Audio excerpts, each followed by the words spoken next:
शुक्रिया शुक्रिया शुक्रिया शुक्रिया शुक्रिया शुक्रिया शुक्रिया शुक्रिया शुक्रिया शुक्रिया। आज जो भी है हम सब है आपकी ही बदौलत, आपके समर्पण को सलाम। शुक्रिया शुक्रिया शुक्रिया शुक्रिया शुक्रिया शुक्रिया शुक्रिया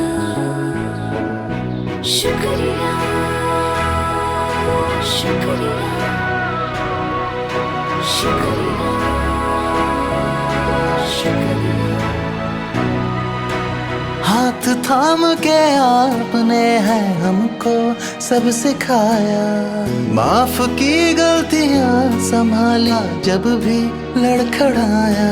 शुक्रिया शुक्रिया शुक्रिया शुक्रिया शुक्रिया शुक्रिया। To all the teachers we have met in this life, a very happy Teachers' Day from all of us. And thank you for making us enabled. Shukriya.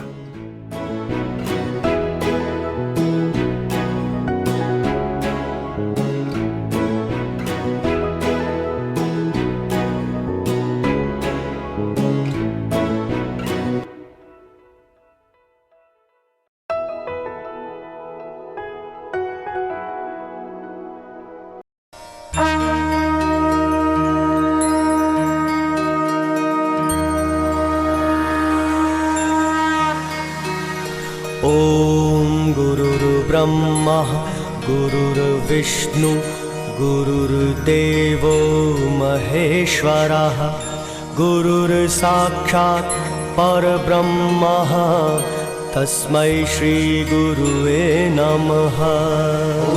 गुरुर्ब्रह्मा गुरुर्विष्णु गुरुर्देवो महेश्वरः, गुरुर्साक्षात् परब्रह्मा तस्मै श्री गुरुवे नमः।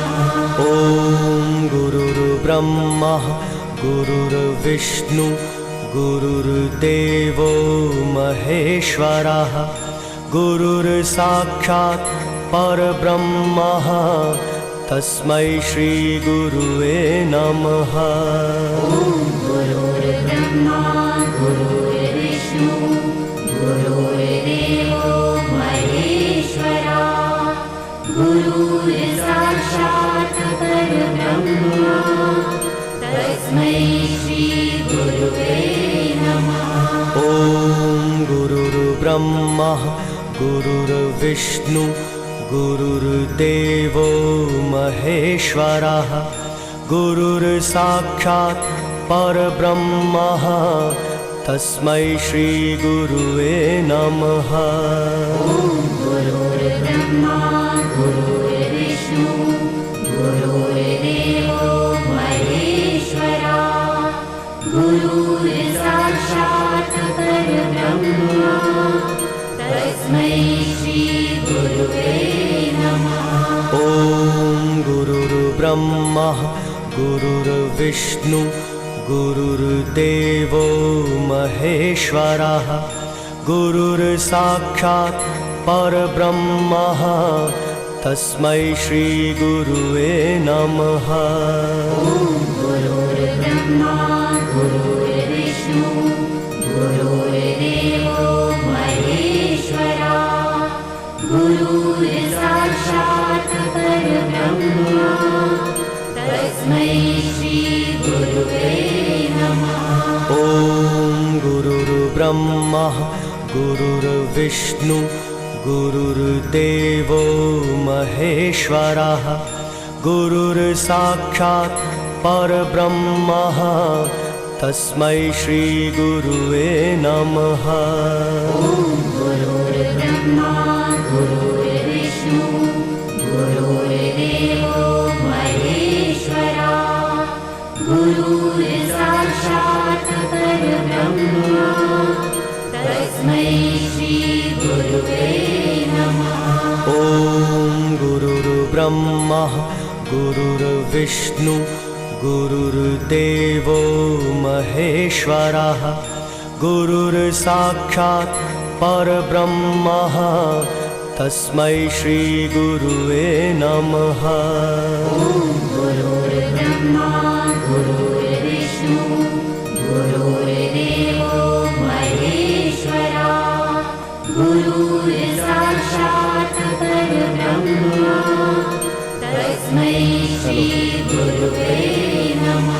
ॐ गुरुर्ब्रह्मा गुरुर्विष्णु गुरुर्देवो महेश्वरः गुरुर्साक्षात् परब्रह्मः तस्मै श्रीगुरुवे नमः। गुरुर्ब्रह्मा गुरुर्विष्णु गुरुर्देवो महेश्वरा गुरुर्साक्षात् परब्रह्मा तस्मै श्रीगुरुवे नमः। ॐ गुरुर्ब्रह्मा गुरुर्विष्णु गुरुर्देवो महेश्वरा गुरुर्साक्षात् परं ब्रह्म तस्मै श्रीगुरुवे नमः नमः। गुड मॉर्निंग जी, गुड मॉर्निंग में गुड मॉर्निंग की हाल चाल जी? वधिया हो सारे? तंदुरुस्त हो? फैमिली वधिया एकदम? चलो बहुत वधिया ही होना चाहिए जी। टीचर्स डे की शुभकामनाएं, बहुत सारी शुभकामनाएं, लख लख बधाइयाँ टीचर डे की आप सभी को। And thank you so much यार इतना प्यार देने के लिए। आपके इतने सारे मैसेज मेरे पास आए हुए हैं ना, बस एक ही बात बोलूँगा सर, मैं एक ही लाइन में काम ख़त्म कर दूँगा, एक ही लाइन में काम ख़त्म कर दूँगा। आई love you, I love you 2 3 4 5 6 7 8 9 10 infinity तक आई लव यू जी। तो मैं एक ही लाइन में काम खत्म करूंगा। टीचर डे की आपको बहुत बहुत शुभकामनाएं, बट जो आपने मुझे इतना प्यार दिखाया, इतनी रिस्पेक्ट आपने मुझे दिया, बस एक ही लाइन है जी मेरे पास, I love you so much. 2 3 4 5 6 7 8 9 10 11 12, ठीक है जी। Good morning Vaishnavi, good morning Riya, good morning Deepti, good morning Suraj, good morning good morning Navita, good morning Vatsal, good morning Abhishek, good morning Anshita, good morning Deepti. बच्चा कह रहा है सर देखो सिंपल सी बात है, अब टीचर डे तो हमने विश कर दिया, अभी बता दो शाम को 7 बजे कौन आने वाला है? कोई गेस्ट आने वाला है? बढ़िया, आज कुछ करते हैं, आज कुछ बढ़िया करते हैं। को टीचर डे का दिन है और कुछ नया करते हैं, कुछ बढ़िया करते हैं, कुछ अच्छा करते हैं, कुछ बहुत बड़ा करते हैं, ठीक है जी। आगे के ड्रीम है, बहुत सारे सपने हैं, उन सपनों को पूरा करने के लिए यार एक छोटा सा कदम लेके चलते हैं, तो होपफुली भगवान वो सपने भी पूरे करेगा जी, ठीक है जी। चलो कोई नहीं, किसने तो आई लव यू कहा? ओ माय गॉड, हर्षिल कह रहा है चलो कोई नहीं, किसी ने तो आई लव यू कहा। क्या बात है हर्षिल, क्या हो गया, इतना परेशान क्यों हो आप? क्या हो गया, कौन छोड़ के चला गया आपको? अक्षर अक्षर हमें सीखते, शब्द शब्द का अर्थ बताते, कभी प्यार से कभी डांट कर, कहाँ गया, अरे, जीवन जीना हमें सिखाते। क्या बात है, क्या बात है, क्या बात है। शिक्षक दिवस की बहुत बहुत शुभकामनाएं, थैंक यू सो मच जी, थैंक यू जी। सर आपके गुरु आने वाले हैं? मेरे गुरु तो सब हैं जी। मैंने तो भी एक वीडियो बना, आज मैं सुबह एग्जीक्यूटिव के बच्चों को बता रहा था, और एग्जीक्यूटिव वाले बच्चों ने ना पढ़ने ही नहीं दिया, मतलब क्लास लेनी नहीं दी। पौने घंटे की मुश्किल से क्लास हुई थी भाई साहब। फिर वो केक लेके आ गए 2-3, फिर अपना डीजे लेके आ गए, ढोल लेके आ गए। उन्होंने कहा सर आज तो देख लो आपका दिन है, तो टीचर डे हमें बनाना है, मतलब आप सारा दिन पढ़ाते रहते हो भाई, कभी तो कम से कम तो ठुमके मार के दिखा दो। नहीं कम से कम हमने आपको फीस पे की है, तो क्या वो सिर्फ पढ़ने की दी है? ये मुजरा कौन दिखाएगा? मुजरा हमें दिखाओ, आप डांस करके दिखाओ, ठुमके मार के दिखाओ, ठीक है। और गाना पता कौन सा गाना कौन सा चलाया था? वो गाना नहीं है, छत पे बैठा था, वो कौन था वो, मैं तन्ने समझ के सो गई, मुझको राणा जी माफ करना, गलती मारे थे हो गई। ये गाने चला रहे थे, बताओ भाई साहब, हद हो गई जी। गुपचुप हाँ गुपचुप गुपचुप गुपचुप गुपचुप गाने चल रहे थे उनके। मैंने कहा भाई क्या कर रहे हो ये? हाँ छत पे बैठा था बहन, वही मैं तन्ने समझ के सो गई। हाँ, मुझको राणा जी माफ करना, गलती मारे थे हो गई। मैं कहा भाई गलती मारे थे कहाँ हो गई। चलो, तो इसलिए आज थोड़ी सी क्लास आपकी लेट स्टार्ट हुई है क्योंकि बच्चों ने मुझे आने ही नहीं दिया। फिर मैंने अभी ब्रेकफास्ट भी नहीं किया क्योंकि मैं जैसे ही पहुंचा, अब मैं 11 बजे तो पहुंचा था, फिर मैंने आपकी क्लास फटाफट 11:15 की, मैं कहा 11:15 क्लास ले लूँगा, इसलिए थोड़ी सी क्लास आज आपकी लेट हो गई है। सर एक बार यहाँ भी डांस करके दिखा दो। ठीक है, हाँ बिल्कुल जी, मुजरा करके दिखाएंगे, टेंशन मत लो। इस गाने पर मेरा भी एक डांस पड़ा है, कभी मूड ऑफ हो तो बताना। मेरा मूड ऑफ है वत्सल, मैं बहुत उदास हूँ आज। मैं बहुत उदास हूँ यार, वत्सल उदास हूँ बहुत ज़्यादा। प्लीज़ मेरे को गाने का वो डांस भेजो ना, आपने क्या हरकतें की उसके अंदर, मैं देखना चाहता हूँ नालायक। चलो जी, एक बार फटाफट से आओ जी, पहले भगवान जी की प्रार्थना करते हैं। सारे बच्चे फटाफट से हाथ जोड़ लो जी, उसके बाद फिर अपनी क्लास स्टार्ट करेंगे।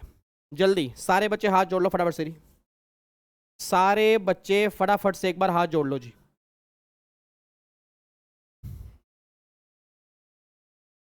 ठीक है जी, 1 2 3 स्टार्ट।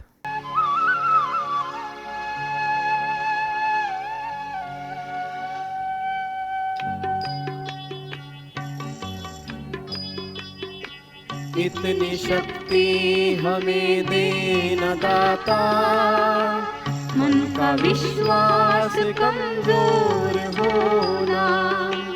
इतनी शक्ति हमें देना दाता, हर रोज शाम मन को का हरी दिया जल्दी विश्वास की बात कमजोर माई तो बचपन सिखाती होना। हम चले नेक रस्ते पे हमसे, भूल कर भी कोई भूल होना। इतनी शक्ति हमें देना दाता, मन का विश्वास कमजोर होना। हम चले नेक रास्ते पे हमसे, भूल कर भी कोई भूल होना। इतनी शक्ति हमें देना दाता, मन का विश्वास कमजोर होना।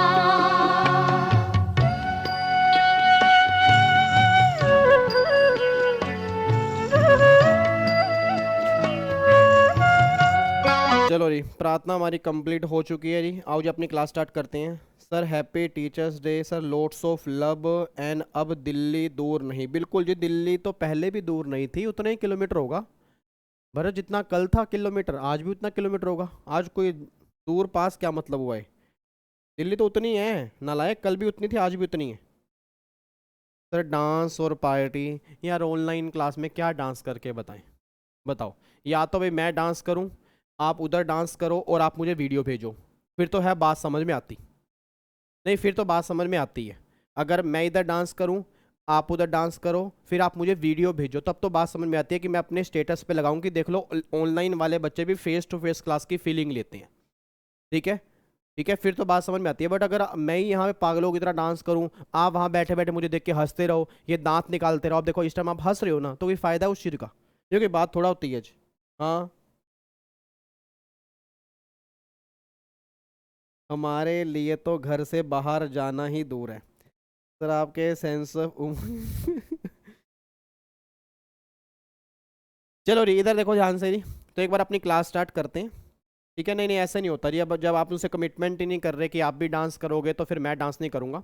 जब आज सारे बच्चे, जितने बच्चे भी लाइव बैठे हैं, अगर सारे बच्चे मुझे कमिटमेंट कर देंगे कि सर हम भी डांस करेंगे, ठीक है, और आपको वीडियो भेजेंगे, ठीक है, फिर तो मैं डांस करूँगा, नहीं तो छोड़ो फिर। सर अपनी हंसी कितनी कंट्रोल करते हैं एक बार टुमका लगा दो। लेट फीस वाला कॉन्सेप्ट अभी समझा रहे हैं। निशा कह रही है सर डांस वांस छोड़ो। देखो सिंपल सी बात है, ये तो हैं बेकार बच्चे, नालायक हैं। आप मेरा डाउट पहले लो कि लेट फीस वाले में वहाँ पे 19 दिन आना चाहिए ना। निशा बिल्कुल सही कह रहे हो, क्योंकि वो अगस्त का महीना है, उसमें कल हमने 30 दिन काउंट किए थे, वहाँ पे 31 दिन आएंगे। ठीक है जी, चलो यार अब अपनी क्लास स्टार्ट करते हैं। ये डांस वांस की बातें करेंगे बाद में, जब क्लास खत्म होने वाली ना होगी ना, उस टाइम डिस्कस कर लेंगे। पहले एक बार क्लास ले लेते हैं, ठीक है ना, ऐसा ना हो कि क्लास थोड़ी सी ख़राब हो जाए। तो पहले क्लास अपना एक बार देख लेते हैं, उसके बाद फिर जो भी डांस वांस की बातें होंगी उसके उस टाइम देख लेंगे जी। चलो जी, इधर देखो ध्यान से जी।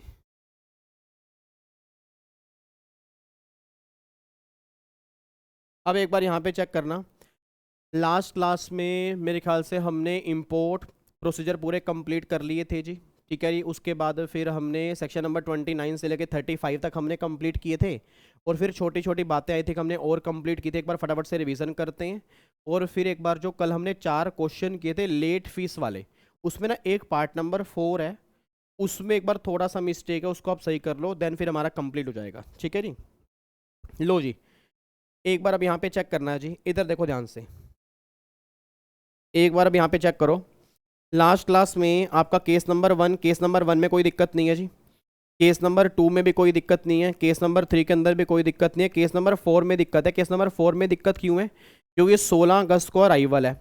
अब अगर 16 अगस्त को अराइवल है तो इट मीन्स आपने एक दिन पहले बिल ऑफ एंट्री फाइल करनी थी, मतलब 15 अगस्त को आपने बिल ऑफ एंट्री फाइल करनी थी। अब अगर 15 अगस्त को बिल ऑफ एंट्री फाइल करनी थी तो आपने 15 अगस्त को फाइल नहीं की, तो मैंने कहा था 15 भी काउंट होगी, तो 15, 16 और 17 इन 3 दिन में क्या लगेगी? 5000, तो 15,000 रुपये की लेट फीस ही होगी। फिर 18 तारीख से लेके अगर मैं 5 तारीख तक काउंट करूंगा ना, तो यहाँ पे 18 दिन नहीं होंगे, यहाँ पे 19 दिन निकल के आएंगे। 19 दिन क्यों आएंगे? क्योंकि अगस्त का महीना 31 दिन का होता है, तो अगर आप 31 दिन के बेस पे चलोगे, यहाँ पे 19 दिन निकल के आएंगे। तो यहाँ पे कितना बनेगा जी? 1,90,000। तो 1,90,000 और 15,000 कितना बनेगा? 2,05,000 बनेगा। बट अगर मान लो आपकी ड्यूटी ही नील है तो मैक्सिमम 50,000 की फीस आपको देनी पड़ेगी जी। आंसर सेम आएगा, आंसर में कोई फर्क नहीं है, आंसर सेम आएगा, आंसर में कोई फर्क नहीं है। फर्क बस ये कि 18 की जगह 19 दिन काउंट होंगे, बस ये बात ध्यान दो। सर पढ़ने में मन नहीं लग रहा बिना डांस के। अरे यार 2 मिनट रुक जाओ यार, हद हो गई यार, बिल्कुल ही आपने तो मेरे को वो समझ रखा है नागिन, हद हो गई। नागिन गिन गिन गिन गिन गिन गिन नागिन गिन गिन गिन गिन गिन गिन करके दिखा दूंगा, डांस करके दिखा दूंगा। डांस ही देखना है ना मेरा, तो क्लास के बाद में करके दिखा दूंगा। ये मत कहो कि सर अभी डांस दिखाओ, ऐसी बात नहीं होती नालायक।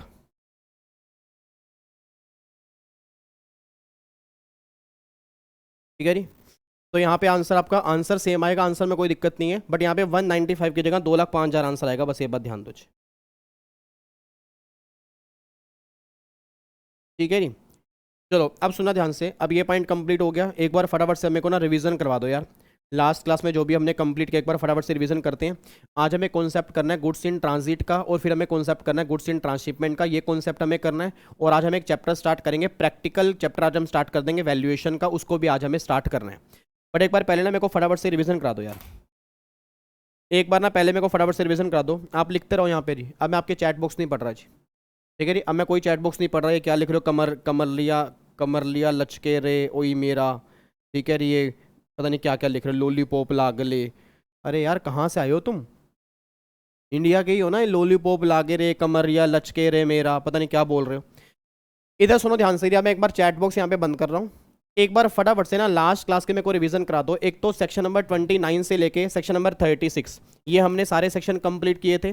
और फिर मैंने कहा था कि अगर इंडिया के पोर्ट पे सामान आएगा तो वहां से अगर हमें घर लेके आना है तो फिर क्या प्रोविजन होंगे, वो हमने चेक किए। और फिर अगर मान लो वेयर हाउस में लेके जाना है, फिर वेयर हाउस से घर लेके आना है, उस केस में क्या होगा वो भी हमने चेक किया। और कौन कौन से कलर की बिल ऑफ एंट्री हमें फाइल करनी है वो भी हमने यहाँ पे एक बार चेक की थी। एक बार फटाफट से मेरे को रिवाइज करवाना जी। अब सबसे पहली बात करते हैं, हमारा सामान ना बाहर वाले पोर्ट पे पड़ा हुआ है। हेलो प्लीज अब यहाँ पे ध्यान रखना जी, हमारा सामान जो है मान लो बाहर वाले पोर्ट पे पड़ा हुआ है। अब अगर हमारा सामान बाहर वाले पोर्ट पे पड़ा है तो बाहर से सामान अगर इंडिया में लेके आना है तो प्रोविजन कौन से हैं पहले वो चेक करते हैं। फिर जब वो इंडिया में सामान आ जाएगा उसको सामान को घर लेके जाना है, उस केस में क्या होगा वो भी हम चेक करेंगे। फिर अगर वहां से सामान वेयर हाउस में लेके जाना है, वेयर हाउस से घर लेके आना है, उस केस में क्या होगा फिर हम वो भी चेक करेंगे। ये तीनों पॉइंट हम लास्ट क्लास में कंप्लीट कर चुके हैं। एक बार मेरे को फटाफट से आवाज मार दो जी। अब अगर मान लो बाहर से सामान वाला बाहर वाले पोर्ट से अगर सामान मुझे घर में लेके आना है तो सबसे पहला सेक्शन कौन सा होगा? Section number 29। 29 क्या बोलता है? 29 क्या बोलता है? फटाफट से बोला। आना है तो कस्टम पोर्ट में आना है और कहीं नहीं जाना है, आना है तो कस्टम पोर्ट में आना है और कहीं नहीं जाना है, और कहीं पे जाना है तो पुलिस को बताना है, और कहीं पे जाना है तो पुलिस को बताना है। आना है तो कस्टम पोर्ट में आना है और कहीं नहीं जाना है, और कहीं पे आना है तो पुलिस को बताना है। और फिर एक बात और यहाँ पे कही गई थी कि अगर तुम्हें खुद उतरना है या तुम्हें सामान उतारना है तो फिर गवर्नमेंट कहती है कि अगर जान माल का खतरा होगा तभी ये काम तुम कर पाओगे, नहीं तो तुम सामान नहीं उतार पाओगे, ना ही तुम खुद उतर पाओगे। ये बात हमने वहां पे डिस्कस की। उसके बाद फिर सेक्शन नंबर 30 गवर्नमेंट ये बात कहती है, अब 29 ने बोला आना है तो कस्टम पोर्ट पे आना है। अब 30 ये बात कहता है आने से पहले, आने से पहले, आने से पहले, आने से पहले इंपोर्ट मैनिफेस्ट फाइल करनी है, आने से पहले इंपोर्ट मैनिफेस्ट फाइल करनी है, आने से पहले अराइवल मैनिफेस्ट फाइल करनी है। उसमें क्या बताना है, कौन आ रहा है, क्या ला रहा है, कौन आ रहा है, क्या ला रहा है, कब आ रहा है, कहाँ आ रहा है, कौन आ रहा है, क्या ला रहा है, कब आ रहा है, क्या ला रहा है। ये सारी बातें बतानी है।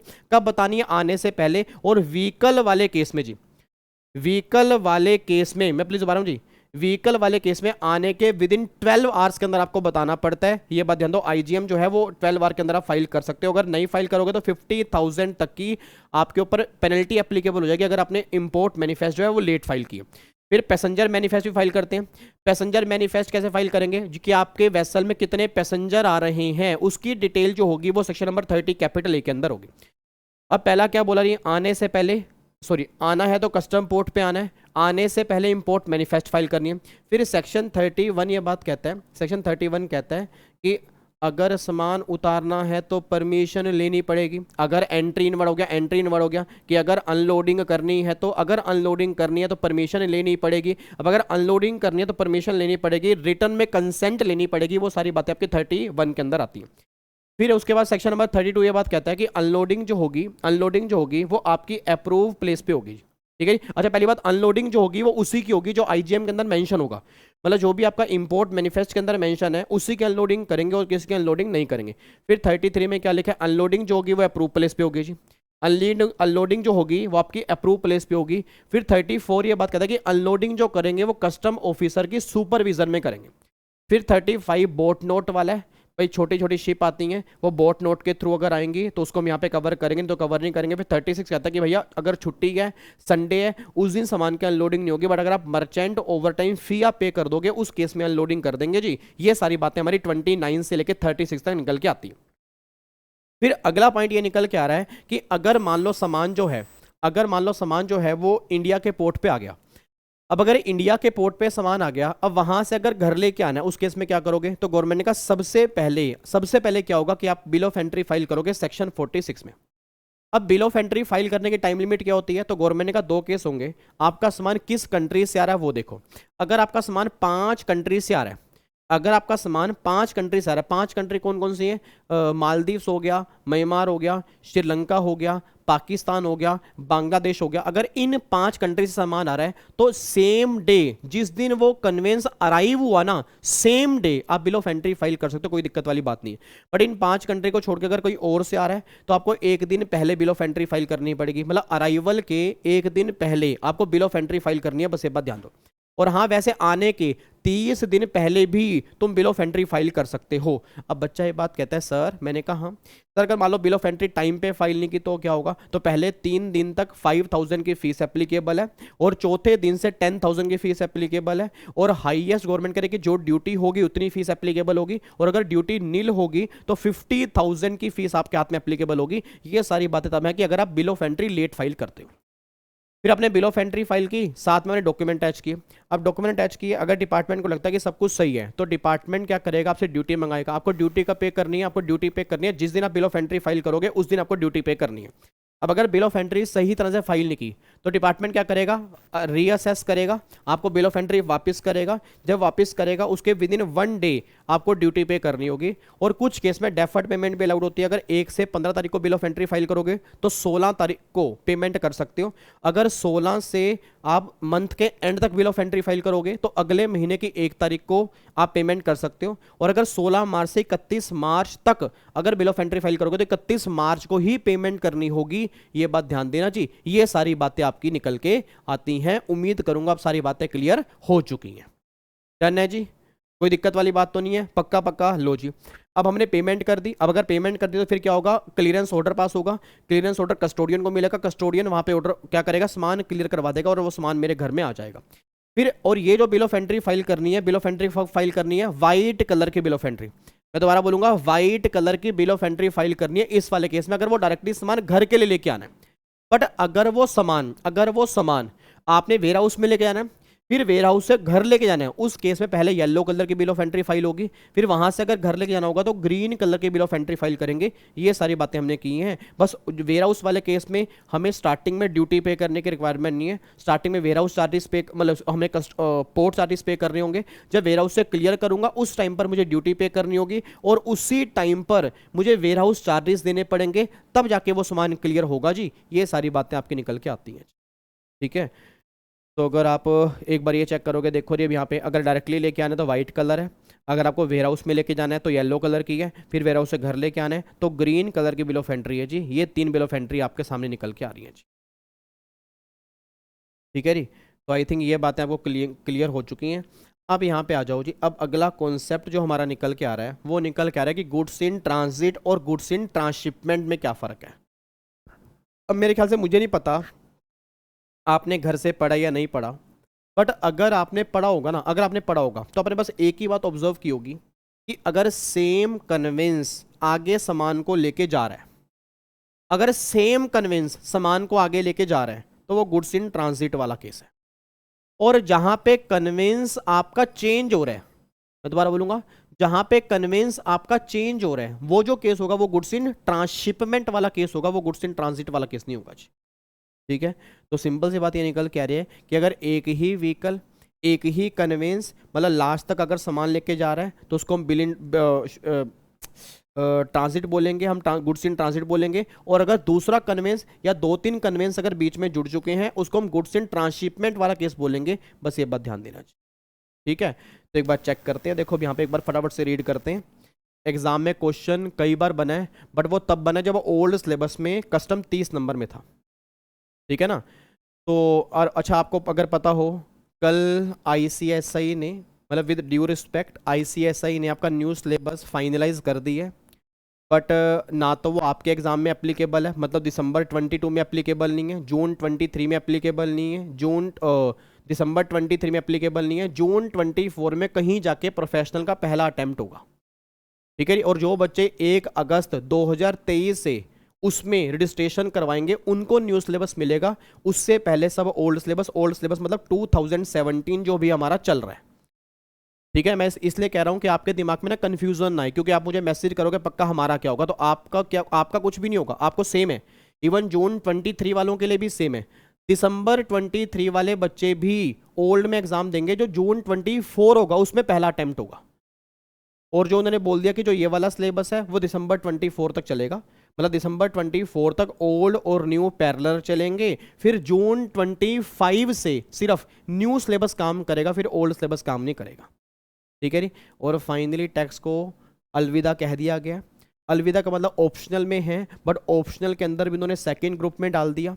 और सेकंड ग्रुप के अंदर मैं अब खुद रिकमेंड करूंगा, मतलब पहले ग्रुप में था ना, फिर भी मैं बच्चों को बोलता कि आप टैक्स ऑप्शनल में ले सकते हो, बट अब जब सेकंड ग्रुप में है ना, देखो आपका CR है, अगर आप CR लोगे तो आप IBC ले सकते हो इलेक्टिव में, क्योंकि IBC के प्रैक्टिकल लाइफ में बहुत काम है, ठीक है जी। इवन आप लेबर लॉ भी ले सकते हो, इवन आप उसमें पेपर है आर्बिट्रेशन का, वो भी बहुत बढ़िया, ठीक है। मतलब GST तो एक है ही है, बट अगर आपको लगता है सर इसके अलावा और कौन सा ले, तो काफ़ी सारे ऑप्शंस हैं, ठीक है। तो मतलब वो उन्होंने क्लियर कर दिया कि भैया हम और ऑप्शन भी दे रहे हैं ताकि बच्चा इसके अंदर एक्सपर्ट बने। और मैं थैंक यू बोलता हूँ ICSI को जो उन्होंने IBC 100 नंबर का डाला, क्योंकि मुझे पता कि IBC की वैल्यू कितनी है प्रैक्टिकल लाइफ में। मतलब अगर आप IBC के अंदर भी एक्सपर्टाइज कर लेते हो ना सर, तो आपकी लाइफ बहुत खुल जाती है, ठीक है। और ऐसा नहीं है कि सर हम टैक्स नहीं पढ़ेंगे तो टैक्स की वैल्यू नहीं होगी। एग्जीक्यूटिव लेवल का कल मैंने सिलेबस देखा, भाई साहब जान निकाल दी बच्चों की, मैं सही बता रहा हूँ सर। इन्होंने कहने को प्रोफेशनल में टैक्स नहीं दिया, प्रोफेशनल के सारे chapter, assessment, demand recovery, appeal, advance ruling, मतलब जो प्रोफेशनल लेवल के चैप्टर थे ना, वो सारे एग्जीक्यूटिव के टैक्स में घुसा दिए। 60 नंबर का इनकम टैक्स, उसमें 40 नंबर का GST है। और भाई साहब टैक्सेशन किसकी, इंडिविजुअल की भी, HF की भी, कंपनी की भी, फर्म की भी, LLP की भी, चैरिटेबल ट्रस्ट की भी, AOP की, BOI की। भाई साहब एग्जीक्यूटिव वाला बच्चे की आंखों से आंसू ना निकल गए ना, फिर आप मुझे कह देना, ठीक है नहीं। वो कह रहे हैं कि एग्जीक्यूटिव में सब पढ़ लेंगे जी, ठीक है। तो मतलब सिलेबस थोड़ा बहुत इन्होंने चेंज किया, थोड़ा बहुत चेंज किया, बाकी ऑलमोस्ट सेम ही है। तो जो पहले इन्होंने निकाला था वो ये ऑलमोस्ट सेम सिलेबस है जी, उसके अंदर कुछ खास फर्क नहीं आया। मतलब बट इन्होंने ये है कि एग्जीक्यूटिव में ना, इन्होंने प्रोफेशनल से निकाल के एग्जीक्यूटिव में घुसा दिया। और जब मैंने सिलेबस देखा, मैंने कहा भाई साहब हद हो गई यार, मतलब एक सिलेबस बनाने का ना थोड़ा सा पैटर्न होता है भाई। इतना एग्जीक्यूटिव का बच्चा जो ईईटी के बाद आ रहा है, मैं से बता रहा हूँ सर, जो ईईटी के बाद आ रहा है वो क्या समझेगा जीएसटी प्रैक्टिशनर क्या होता है, अपील क्या होती है, एडवांस रूलिंग क्या होती है, डिमांड रिकवरी क्या होती है, सेटलमेंट क्या होती है, असेसमेंट क्या होती है, उस बेचारे बच्चे को क्या पता, जिसने प्रैक्टिकल लाइफ कभी देखी नहीं, आपने प्रोफेशन में उसको टैक्स पढ़ाना ही नहीं, तो उसको आप कहना चाह रहे हो कि वो अभी एग्जीक्यूटिव लेवल पे समझे अपील की बातें, एडवांस रूलिंग की बातें। सर मेरे बस से तो बाहर है, ठीक है, बट कोई बात नहीं, भला है बुरा है जैसा भी है, मेरा पति मेरा देवता है सर, ठीक है जी। सिलेबस उन्होंने बढ़िया बनाया, बट ये है अब एग्जीक्यूटिव में अच्छे ढंग से पढ़ना पड़ेगा, तभी कॉन्सेप्ट क्लियर होंगे, नहीं तो एग्जीक्यूटिव वाला बच्चा घूमता रह जाएगा फिर, ठीक है। और इन्होंने वाकई अच्छा किया। चलो इधर सुनो ध्यान से, नहीं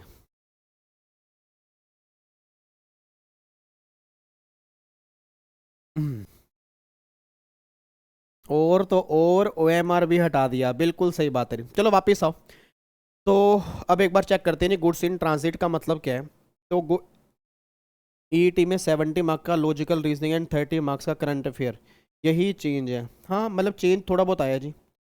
सर एग्जी वालों को संभाल लेना, अरे संभाल लेंगे, एग्जी वाले तो मेरे संभाल लूंगा उनको मैं, ठीक है, टेंशन मत लो तुम नालायक, एग्जी वालों को संभाल लेना, संभाल लेंगे एग्जी वालों को, उनकी टेंशन छोड़ दो तुम।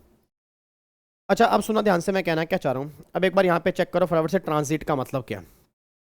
ये आपका यूएसए वाला पोर्ट है जी, ठीक है जी, ये आपका यूएसए वाला पोर्ट है, ये मान लो बीच में मुंबई पोर्ट है, ये मान लो केरला पोर्ट है।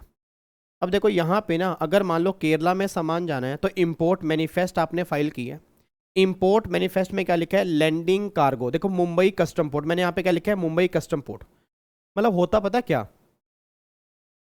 जब भी आप कभी वेसल के थ्रू सामान लेके जाते हो और बीच में कोई कस्टम पोर्ट है, बीच में कोई कस्टम पोर्ट है, तो आपको ना इंपोर्ट मैनिफेस्ट में बताना पड़ता है कि बीच में जो कस्टम पोर्ट आ रहे हैं आप वहां पे सामान उतारोगे तो नहीं। सर एक बात मेरे को सोच के बताओ, एक बात मेरे को सोच के बताओ, जैसे मान लो आपने दिल्ली से ना चंडीगढ़ जाना है, आपने दिल्ली से चंडीगढ़ जाना है और बीच में हमारा शहर आता है धर्म क्षेत्र कुरुक्षेत्र, जहाँ पे महाभारत का युद्ध हुआ था, मैं वहाँ का रहने वाला हूँ, धर्म क्षेत्र कुरुक्षेत्र, तो मैं रहने वाला हूँ कुरुक्षेत्र का। अब दिल्ली से चंडीगढ़ जाना है, बीच में कुरुक्षेत्र मान लो आता है जी।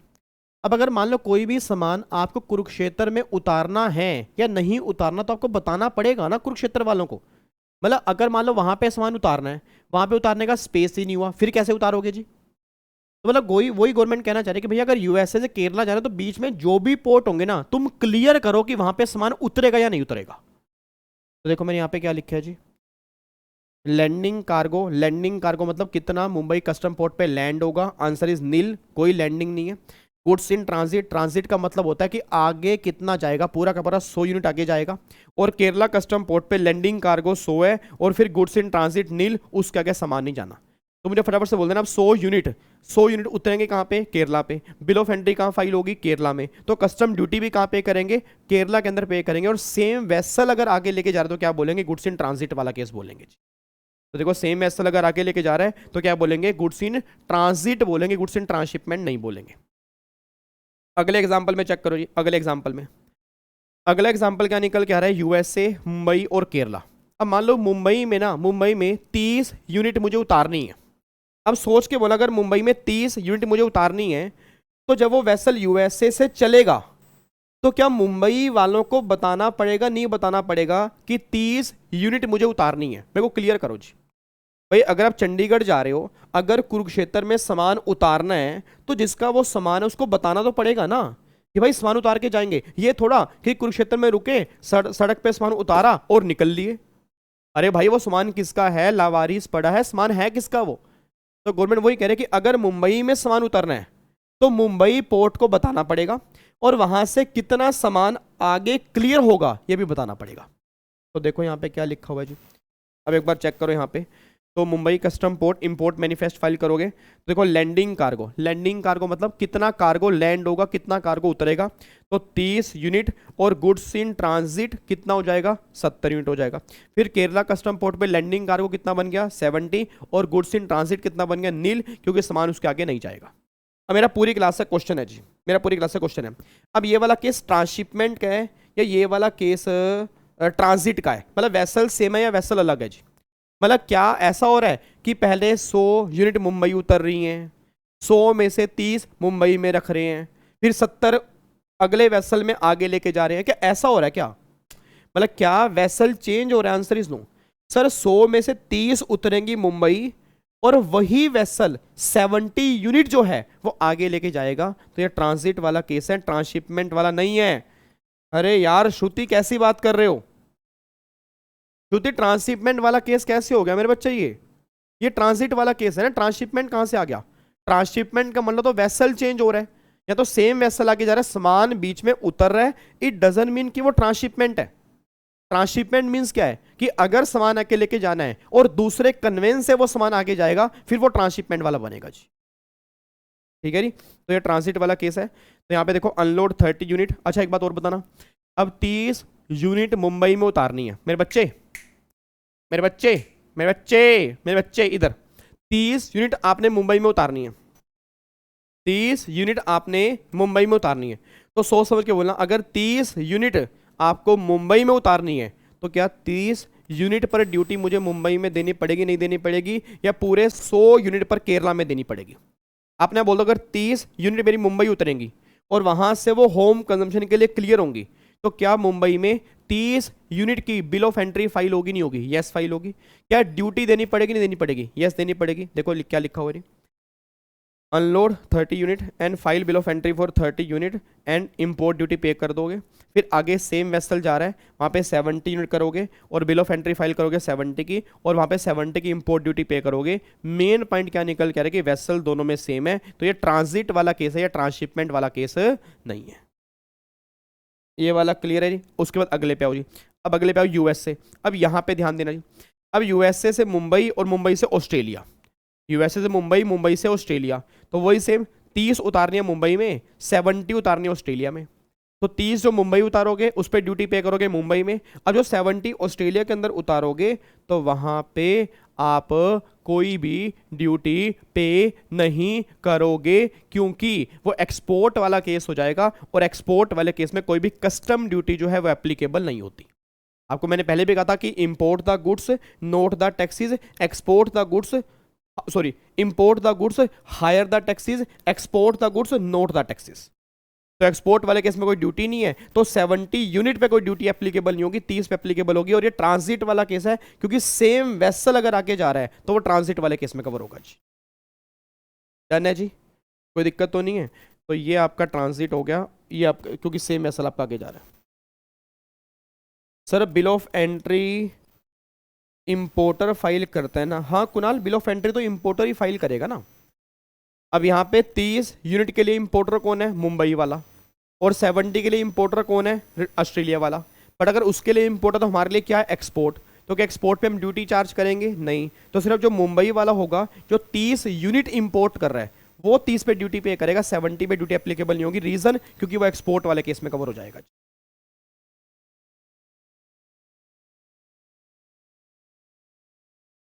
सर यूएसए से ऑस्ट्रेलिया ऐसा मानेंगे ना? हाँ, यूएसए से ऑस्ट्रेलिया का मतलब बाहर से बाहर। तो बाहर से बाहर एक बात मेरे को बताओ, एंटिटी टू एंटिटी याद नहीं आ रहा आपको? निशा गुप्ता जी एक बात बताओ, गुप्ता जी एक बात बताओ मेरे को। हमने शेड्यूल 3 किया था, शेड्यूल 3 में पैरा 7 हमने किया था। तो पैरा 7 में क्या लिखा था? एंटिटी टू एंटिटी, बाहर से बाहर जाना बिना इंडिया में एंटर हुए। अब ये इंडिया में एंटर तो हुआ बट वो 70 यूनिट यहाँ पे उतरी तो नहीं ना। तो सिंपल सी बात है, बाहर से बाहर चला गया तो इंडिया में ड्यूटी नहीं पे करनी है आपको। ठीक है, मतलब एक्सपोर्ट का मतलब वो तो ऑब्वियस सी बात है कि इंडिया से बाहर नहीं जा रहा। एक्सपोर्ट मींस बाहर से बाहर जा रहा है, तो उस पर इंडिया का कोई राइट नहीं बनता ड्यूटी लेने का जी।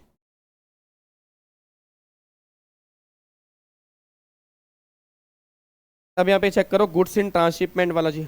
एक बार ट्रांसशिपमेंट में देखो, ट्रांसशिपमेंट में क्या है। अब एक बात मेरे को सोच के बताना जी, ट्रांसशिपमेंट में क्या है एक बात बताना। हेलो अंकल, इधर इधर भैया इधर, एक बात मेरे को बताओ भाई, एक बात बताओ। आपसे मेरा क्वेश्चन है, ये रेड शर्ट है या रेड टी शर्ट है? टी शर्ट है, हाँ। तो रेड टी शर्ट वाले बच्चे से मेरा क्वेश्चन है, 100 यूनिट मान लो आपकी चली यूएसए से चली, और 30 उतारनी है मुंबई में, 70 उतारनी है केरला में, और सेम वेसल सामान आगे लेके जा नहीं सकता। तो क्या 30 और 70 उतरेंगी, या पहले 100 यूनिट पहले मुंबई में उतरेंगी? बस मेरे को ये बता दो जी, क्या पहले 100 मुंबई में उतरेंगी? हाँ जी, क्या पहले 100 मुंबई में उतरेंगी या नहीं उतरेंगी? बस मेरे को ये बताओ जी।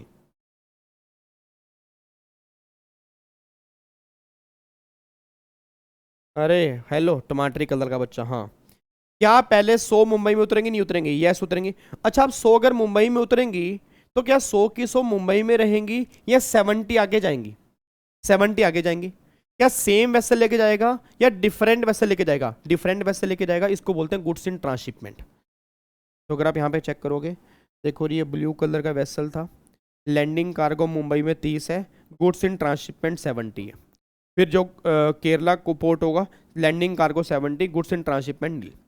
चलिए यहाँ से आपकी 100 यूनिट, अब देखो unload 100 unit but file bill of entry for 30 unit, import duty pay करेंगे 30 pay, 70 unit reload in different vessel.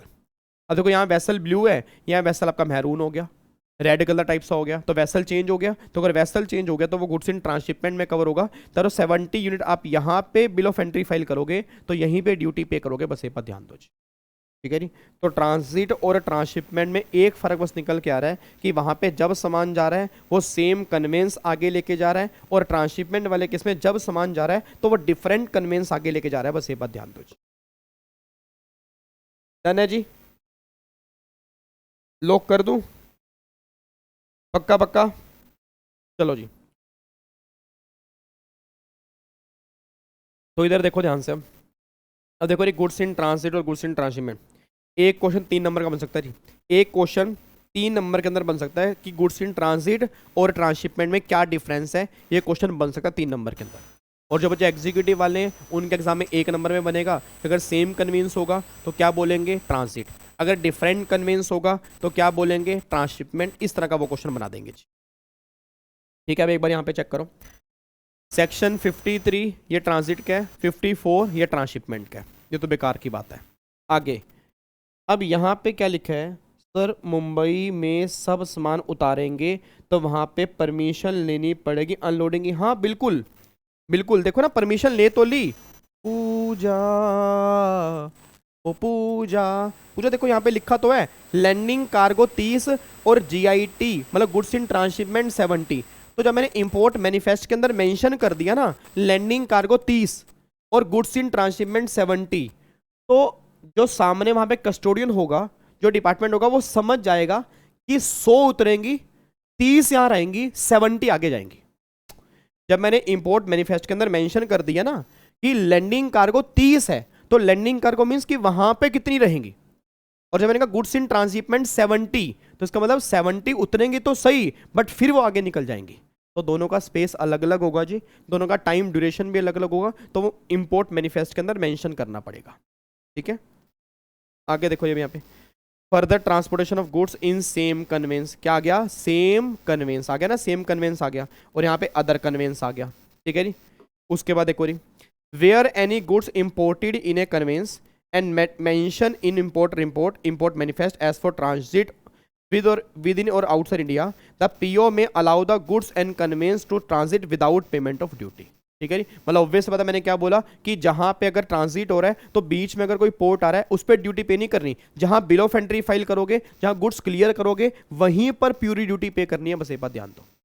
और ट्रांसशिपमेंट वाले केस में भी where any goods imported in a conveyance and mention in import manifest for transshipment with or without outside India, the PO may allow goods to transshipped without payment of duty। वही बात यहाँ पे लिखी है ना कि ट्रांजिट और transshipped जो होंगे वो विदाउट पेमेंट ऑफ ड्यूटी करेंगे। मतलब ऐसा नहीं है कि अगर सामान यहाँ से यहाँ निकल गया, बीच में कोई पोर्ट आ रहा है, उस पोर्ट पे ड्यूटी पे करो, आंसर इज नो। मतलब जिस पोर्ट पे सामान क्लियर होगा, जिस पोर्ट पे सामान क्लियर होगा उसी पोर्ट पे ड्यूटी पे करनी पड़ेगी, बस ये बात ध्यान देना चाहिए, ठीक है। उसके बाद एक और same document continue, no new document. Same document continue होंगे क्योंकि जब नया वेसल ही नहीं है तो डॉक्यूमेंट सेम रहेंगे। Bill of transshipment shall be presented to PO for transship. यहाँ पे बिल ऑफ ट्रांसशिपमेंट मिलेगा आपको, क्यों? क्योंकि वेसल चेंज हो गया ना, तो जब भी वेसल चेंज होगा तो बिल ऑफ ट्रांसशिपमेंट इशू किया जाएगा, वो आपको डिपार्टमेंट को दिखाना पड़ेगा कि आप दूसरे वेसल में सामान लेके जा रहे हैं, बस ये बात ध्यान दो जी, ठीक है। उसके बाद फिर यहाँ पे इंपोर्ट ड्यूटी पे करनी है डेस्टिनेशन पोर्ट पे, और यहाँ पर भी कहाँ पे करनी है, डेस्टिनेशन पोर्ट पे, मतलब जहाँ पे गुड्स की क्लियरेंस करोगे उसी पोर्ट पे आपको ड्यूटी पे करनी है। इसका मीनिंग ये निकल के आ रहा है, ठीक है नी। अब मेरे को बताओ जी क्या कोई दिक्कत है? बिल्कुल सिंपल है यार, बिल्कुल सिंपल है। अब देखो अगर 3 नंबर के अंदर एक क्वेश्चन बन जाए ना, और अगर आप 5 पॉइंट लिखा हो तो 3 के 3 नंबर पूरे हैं। अगर आपके क्वेश्चन एग्जाम में 3 नंबर का बन जाए और अगर ये 5 पॉइंट आप लिखा हो तो 3 के 3 नंबर पूरे हैं आपके जी। डन है जी, लॉक कर दूं? पक्का पक्का? अब आगे देखो यहाँ पे note number 1, where goods are being transship under an international territory bilateral agreement between government of India and government of foreign country, a declaration instead of bill of transshipment shall be permitted to PO। मतलब वही bill of transshipment की जगह एक declaration भी आप file करके दे सकते हो, ठीक है। The provision of this chapter shall not apply baggage वाले केस में, गुड्स इंपोर्टेड बाय पोस्ट और स्टोर्स, मतलब बैगेज वाले केस में प्रोविजन एप्लीकेबल नहीं होगा। गुड्स इंपोर्टेड बाय पोस्ट, अगर कोई पोस्ट के थ्रू आप गुड्स इंपोर्ट कर रहे हो उसमें पॉइंट एप्लीकेबल नहीं होगा। और स्टोर्स मतलब वही टूल्स हो गया, स्पेयर पार्ट्स हो गया, उस केस के अंदर भी ये प्रोविजन एप्लीकेबल नहीं होगा। इन तीनों को छोड़ के हर केस में ट्रांजिट और ट्रांसशिपमेंट के प्रोविजन एप्लीकेबल हो जाएंगे। तो आपके एग्जाम में बस एक ही क्वेश्चन बनेगा, आपके एग्जाम में बस एक ही क्वेश्चन बनेगा कि ट्रांजिट और ट्रांसशिपमेंट में क्या डिफरेंस है, ठीक है नी।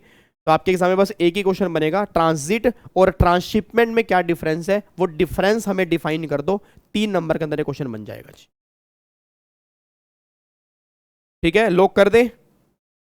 पक्का पक्का जी, कोई दिक्कत तो नहीं है? लॉक कर दूं ना?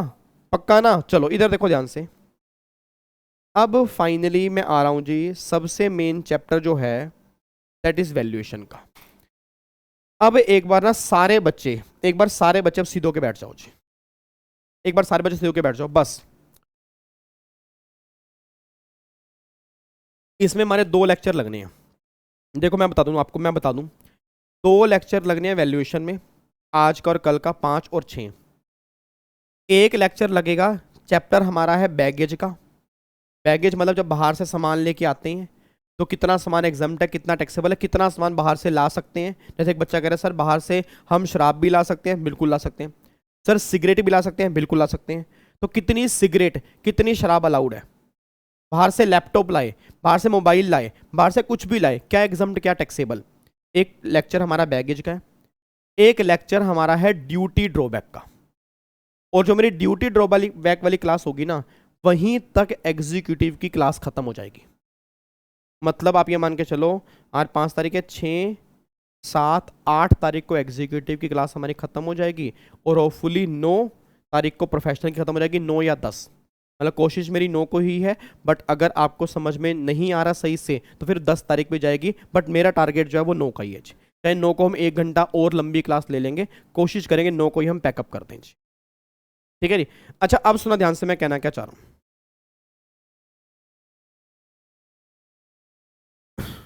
ठीक है जी। अब बहुत ध्यान सुना। अब जो चैप्टर हम स्टार्ट करने जा रहे हैं ना, चैप्टर हमारा किसका है? चैप्टर हमारा है जी वैल्यूएशन अंडर कस्टम।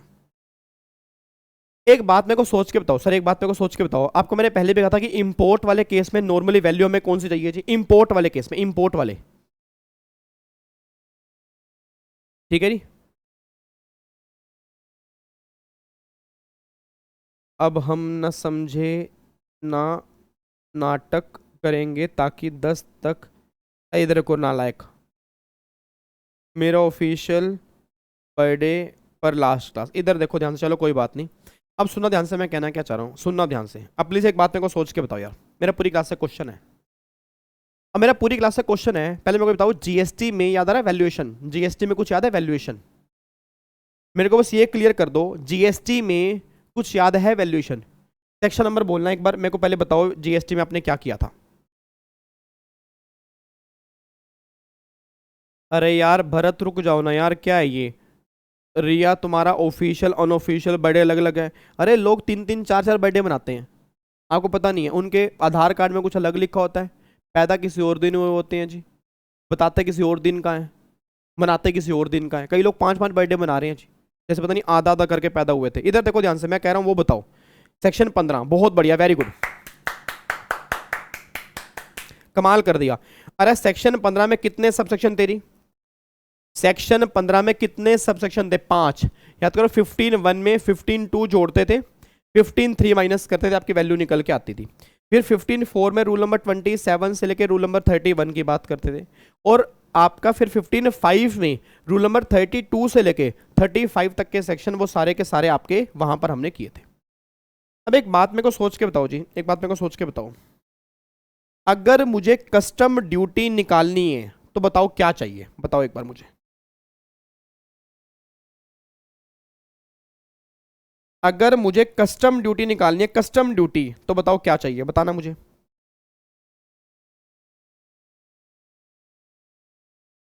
अगर मुझे कस्टम ड्यूटी निकालनी है, बताओ जी, अगर मुझे कस्टम ड्यूटी निकालनी है तो बताओ क्या चाहिए? एक तो चाहिए वैल्यू, एक चाहिए वैल्यू, अच्छा एक चाहिए रेट, और मेरे हिसाब से ना एक और चीज भी चाहिए। कोई बताएगा क्या चाहिए? अगर मैं आपसे सिंपल सी बात बोलूं कि अगर मुझे कस्टम ड्यूटी निकालनी है, बताओ ना यार, अगर मुझे कस्टम ड्यूटी निकालनी है, अगर मुझे कस्टम ड्यूटी निकालनी है तो बताओ क्या चाहिए? सारे बच्चे बताओ, देखो मैं यहां पे खड़ा होकर देख रहा हूं जी। अगर मुझे कस्टम ड्यूटी निकालनी है तो क्या चाहिए? एक तो वैल्यू चाहिए, एक रेट चाहिए, समझ में आ गया, और क्या चाहिए? और ये बहुत बढ़िया आंसर दिया, आंसर दिया ये भरत ने, निशा ने, बहुत बढ़िया आंसर दिया। हमें सर एक्सचेंज रेट भी चाहिए, हमें एक्सचेंज रेट भी चाहिए ना सर। एक बात मेरे को सोच के बताओ भाई, जब बाहर से हम सामान इंपोर्ट करेंगे या बाहर सामान एक्सपोर्ट करेंगे तो वो प्राइस तो फॉरेन करेंसी में होगा ना भाई। एफओबी वैल्यू फॉरेन करेंसी में होगी, सीआईएफ वैल्यू फॉरेन करेंसी के अंदर होगी, तो फॉरेन करेंसी में तो हम ड्यूटी निकाल नहीं पाएंगे। हमें पहले वो इंडियन रुपीज में कन्वर्ट करना होगा, फिर रुपीज जो आएगा उसको रेट ऑफ ड्यूटी से मल्टीप्लाई करेंगे, फिर मेरी ड्यूटी निकल कर आएगी। इस तरह से हम कैलकुलेशन करेंगे भाई। सिंपल सी बात ये निकल के आ रही है मेरे बच्चे, मेरे बाबू, मेरा भिंडी, मेरा शिमला, मेरा बैंगनी, मेरा पुदीना, मेरा धनिया, मेरा आंवले कलर का बच्चा। एक बात मेरे को बताओ, अगर कस्टम के अंदर वैल्यू निकालनी है, अगर ड्यूटी निकालनी है, तो एक तो वैल्यू चाहिए, एक रेट ऑफ एक्सचेंज हमें चाहिए, और एक ड्यूटी हमें चाहिए। इन तीनों को अगर मैं मल्टीप्लाई करूंगा ना तो आपकी कस्टम ड्यूटी निकल के आ जाएगी। अब बच्चा ये बात कहता है सर बिल्कुल सही बोला आपने, बिल्कुल सही बोला। अब एक बात मेरे को बताओ जी, अब मेरा क्वेश्चन ये निकल के आ रहा है, मान लो आपको चाहिए वैल्यू, रेट ऑफ एक्सचेंज और ड्यूटी। अब क्वेश्चन किस दिन का चाहिए और कौन सा चाहिए? क्वेश्चन क्या आ रहा है, किस दिन का चाहिए और कौन सा चाहिए? हैं सर किस दिन का चाहिए और कौन सा चाहिए मतलब? अरे एक बात बताओ, ये अगर हमें रेट ऑफ ड्यूटी लेनी है तो किस दिन की लेनी है? किस दिन की? अगर हमें रेट ऑफ ड्यूटी लेनी है तो किस दिन की लेनी है? सर किस दिन का मतलब, किस दिन का मतलब क्या कि आपने जिस दिन बिल ऑफ एंट्री फाइल की उस दिन की लेनी है, जब आपको वेसल को एंट्री इनवर्ड की परमिशन मिली तब लेनी है, जब आपका एयरक्राफ्ट या व्हीकल अराइव हुआ तब की लेनी है। किस दिन की लेनी है, सबसे मेन क्वेश्चन ये है। और अगर हमें रेट ऑफ एक्सचेंज भी लेना है तो किसका लेना है? क्योंकि रेट ऑफ एक्सचेंज भी दो होते हैं सर, एक तो रिजर्व बैंक ऑफ इंडिया बताता है और एक हमें सीबीआईसी बताता है। तो रेट ऑफ एक्सचेंज हम किस दिन का लेके चलेंगे, आरबीआई का या सीबीआईसी का? तो मतलब ये क्वेश्चन दिमाग में आ रहे हैं, मेरे तो आ रहे हैं सर, मेरे तो आ रहे हैं। मेरे को नहीं पता आप क्या आ रहे हैं, नहीं आ रहे। बच्चा कह रहे हमरे ना आ रहे जी, ये तो आप हमारे दिमाग में क्वेश्चन डाल देते हो। कहाँ सर, कहाँ क्वेश्चन आते हैं आपको? क्या कैसी बात कर रहे हो आप? हमारे दिमाग में और क्वेश्चन आ जाए हमारे दिमाग में, हमारे दिमाग में क्वेश्चन आ जाए, क्वेश्चन आ जाए हमारे दिमाग में, मतलब ही पैदा नहीं होता। ये तो आप हमें बता रहे हो भाई ऐसे क्वेश्चन बन सकते हैं। भाई आपने हमें कहा कि भैया रेट ऑफ ड्यूटी किस दिन की लेनी है, बिल ऑफ एंट्री के दिन की लेनी है, या अराइवल के दिन की लेनी है, या एंट्री इनवर्ड की लेनी है। ये तो आप हमें बता रहे हो, हमको अब पता लग रहा है अच्छा ऐसा भी तो हो सकता है। और ऐसे रेट ऑफ एक्सचेंज का पता ही नहीं भाई, सीबीआईसी या रिजर्व बैंक ऑफ इंडिया। मैं वही आपको बताने जा रहा हूं। अब 1 बाय 1 यहाँ पे सुनना, देखो जी, ये देखो जी, अब एक बार यहाँ पे चेक करना।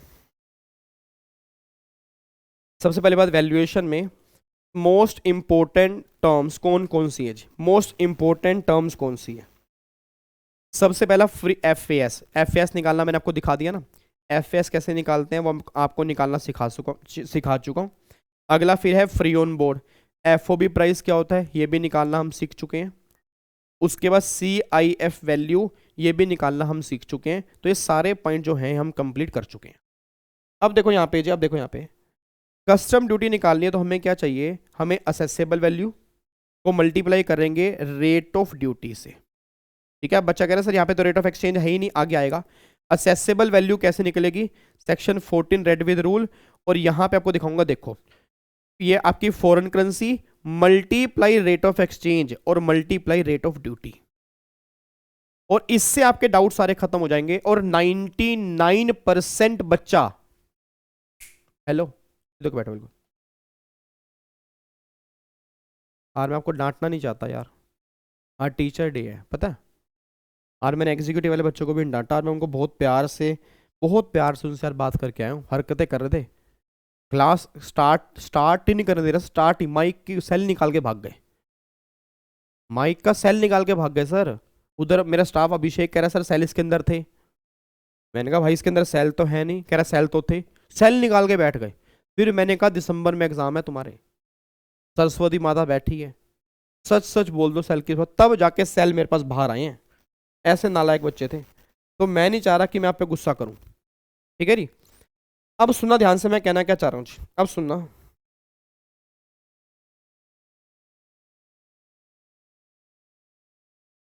अब देखो यहाँ पे जी, अब देखना, अब एक बात मेरे को सोच के बताओ जी, 99% बच्चा ना, 99% बच्चा यहीं पे गलती करता है, वो रेट ऑफ ड्यूटी सही नहीं ले पाता, वो रेट ऑफ,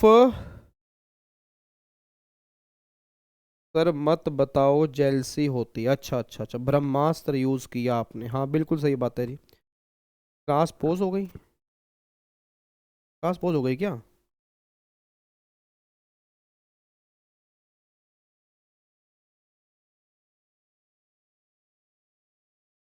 क्लास पोज हो गई? चल रही है क्लास? तो नालायक, क्लास चल रही है, आपके नेट में दिक्कत आ गई होगी जी, क्लास तो चल रही है। चलो इधर सुनना ध्यान से, इधर सुनना। तो अब 99% बच्चा गलती यहीं पे करता है कि रेट ऑफ ड्यूटी कौन से दिन की लेनी है उसको वो नहीं पता होता, रेट ऑफ एक्सचेंज कौन से दिन का लेना है उसको वो नहीं पता होता। अब एक बार आओ जी, ऊपर आओ, थोड़ा सा ऊपर आओ। देखो यहाँ पे क्या लिखा है, कस्टम ड्यूटी कैसे निकालनी है? Accessible value multiply rate of duty. अब रेट ऑफ ड्यूटी से रिलेटेड दो क्वेश्चन है, एक तो रेलिवेंट डेट, किस दिन का रेट लेना है ये हमें देखना है जी, और शेड्यूल 1 का लेना है, शेड्यूल 2 का, ये भी हमें देखना है। असेसेबल वैल्यू कैसे निकालोगे? वैल्यू निकालेंगे as per section 14 read with rules, इससे हमारी वैल्यू निकल जाएगी। फिर वैल्यू को रेट से मल्टीप्लाई करेंगे, आपकी ड्यूटी निकल के आ जाएगी। तो अगर वैल्यू को रेट से मल्टीप्लाई करेंगे आपकी ड्यूटी निकल के आ जाएगी।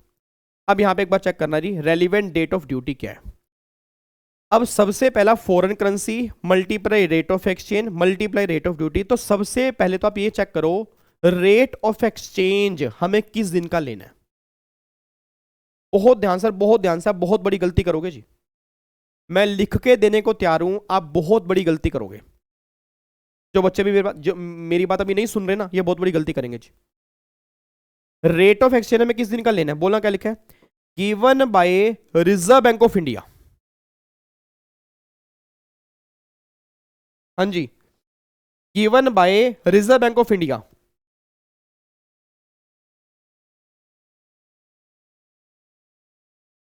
जल्दी बताऊं मुझे, यहां पे क्या लिखा है जी? रेट ऑफ एक्सचेंज हमें किस दिन का लेना है? बोलो बोलो बोलो, रेट ऑफ एक्सचेंज किस दिन का लेना है?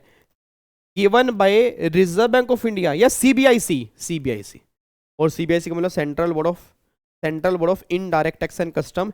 इसका रेट ऑफ एक्सचेंज हमें लेके चलना है। हमें रेट ऑफ एक्सचेंज नहीं लेके चलना, किस दिन का लेके नहीं चलना? हमें rate of exchange reserve Bank of India वाला नहीं लेके चलना, सीबीआईसी वाला लेके चलना है। तो आपको दोनों दिए होंगे, आपको दोनों दिए होंगे, दोनों सेम डेट के दिए होंगे। सीबीआईसी का जो रेट होगा वो रेट हमारे काम का है, आरबीआई वाला रेट हमारे काम का नहीं है। तो सबसे पहली बात, गिवन बाय सीबीआईसी, और किस दिन का? As on the date when bill of entry file under section 46। एक बार दोबारा ये लाइन पढ़ दो जी, और सारे बच्चे लाइन लिखो। सारे बच्चे ने ये लाइन लिखो जी, सारे बच्चे, मैं रिक्वेस्ट करता हूँ हाथ जोड़ के, सारे बच्चे ये लाइन एक बार लिखें। क्या लिखा है जी, बोलो क्या लिखा है, बोलना। किस दिन का लेना है,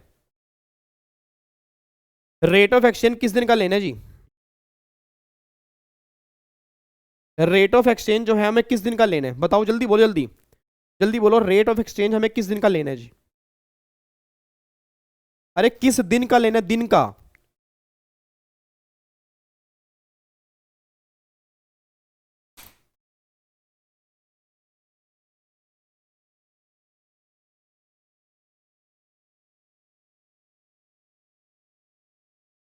आधे बच्चे नालायक हैं, आधे बच्चे आधे भी नहीं, आधे से भी ज्यादा बच्चे नालायक हैं, देख के सही नहीं लिख पा रहे। पता क्या लिख रहे हैं, पता क्या लिख रहे हैं, pen bill of entry is file, pen bill of entry is file, यही लिखा है यहाँ पे। क्या लिखा है सर, लाइन पूरी क्यों नहीं पढ़ते आप, लाइन पूरी क्या प्रॉब्लम है आपको, क्लियरली लिखा हुआ है on the date when bill of entry filed under section 46।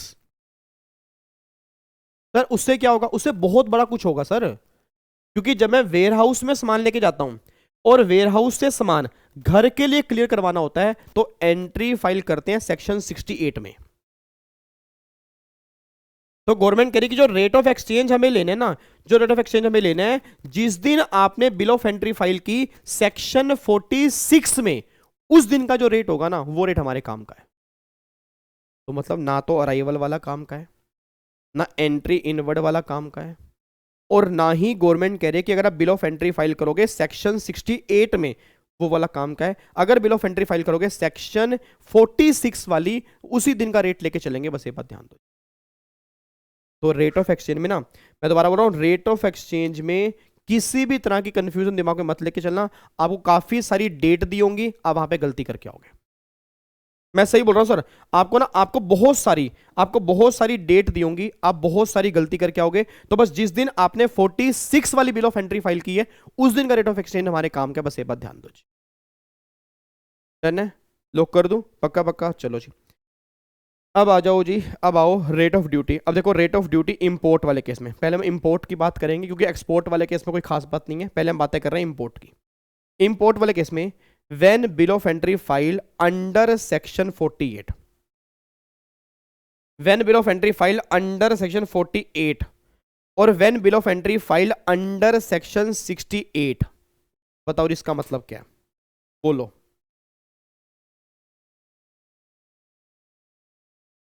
Forty six वाली बिल ऑफ एंट्री कौन सी है जी, हेलो अंकल, अंकल बताओ ना, 46 वाली बिल ऑफ एंट्री कौन सी है, 46 वाली कौन सी है, अगर डायरेक्टली सामान घर लेके आना है।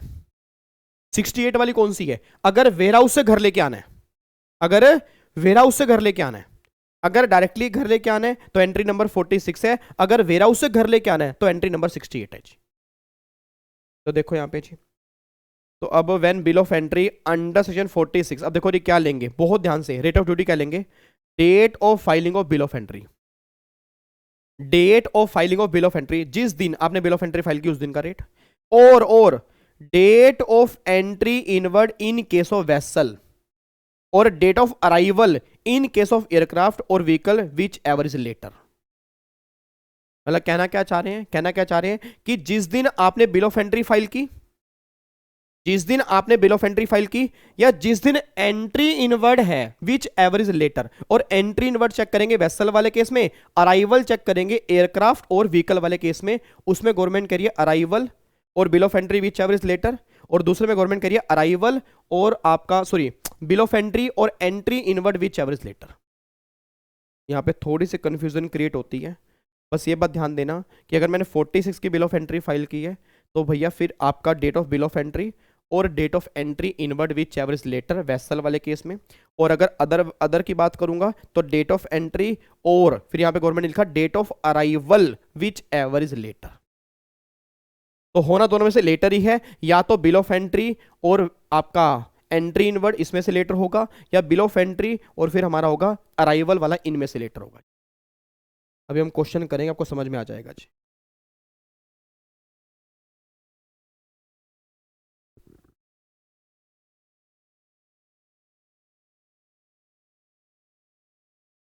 सर बिल ऑफ एंट्री का प्रोविजन चेंज हुआ तो अभी बिल ऑफ एंट्री कभी आएगी ही नहीं ना। बिल ऑफ एंट्री का प्रोविजन चेंज हो गया। हाँ, अगर मैं एज पर लेटेस्ट लॉ देखूंगा तो ऑब्वियस सी बात है, अब विच एवर इज लेटर जो होगी वो हमेशा कौन सी निकल के आएगी जी, अगर विच एवर इज लेटर जो होगी। बट अगर सिंपल सी बात है, एंट्री इनवर्ड आपको पहले लेनी पड़ती है, एंट्री इनवर्ड पहले लेनी पड़ती है, बिल ऑफ एंट्री आप बाद में फाइल करते हो तो बिल ऑफ एंट्री आ सकती है। बट अगर एंट्री इनवर्ड से पहले बिल ऑफ एंट्री फाइल कर दी है तो फिर एंट्री इनवर्ड आएगा। मतलब इनमें से लेटर ऐसा नहीं है कि बिल ऑफ एंट्री आ ही नहीं सकती भाई। आज सिंपल सी बात है कि अगर मैंने परमिशन ले ली है जी, उसके बाद ही तो बिल ऑफ एंट्री फाइल करूंगा, या बिल ऑफ एंट्री 30 दिन तक भी फाइल कर सकते हो। तो अगर मैंने बिल ऑफ एंट्री फाइल कर दी एंट्री इनवर्ड से पहले तो एंट्री इनवर्ड की डेट आएगी, अगर एंट्री इनवर्ड के बाद मैंने बिल ऑफ एंट्री फाइल की है तो फिर बिल ऑफ एंट्री की डेट आएगी जी। ठीक है।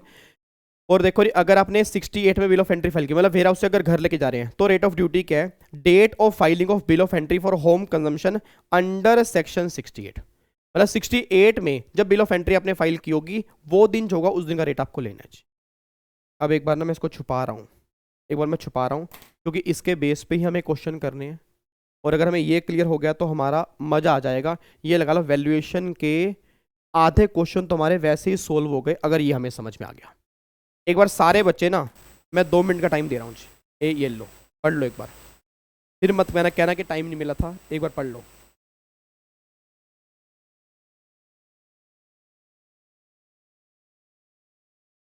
एंट्री इनवर्ड की कोई ड्यू डेट नहीं होती जी, एंट्री इनवर्ड की कोई ड्यू डेट आपकी नहीं होती, ऐसी कोई लॉ में ड्यू डेट नहीं लिखी हुई एंट्री इनवर्ड की। ठीक है जी। आपको परमिशन लेनी है, पहले भी ले सकते हो और आने के बाद भी ले सकते हो, कोई ड्यू डेट नहीं है। ड्यू डेट पेमेंट करने की है, ड्यू डेट आपकी बिल ऑफ एंट्री फाइल करने की है।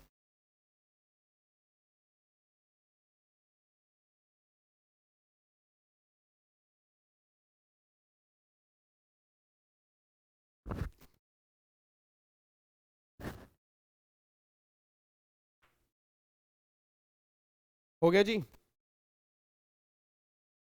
चलो बताओ, मेरे को बताओ जी, फटाफट से बताओ।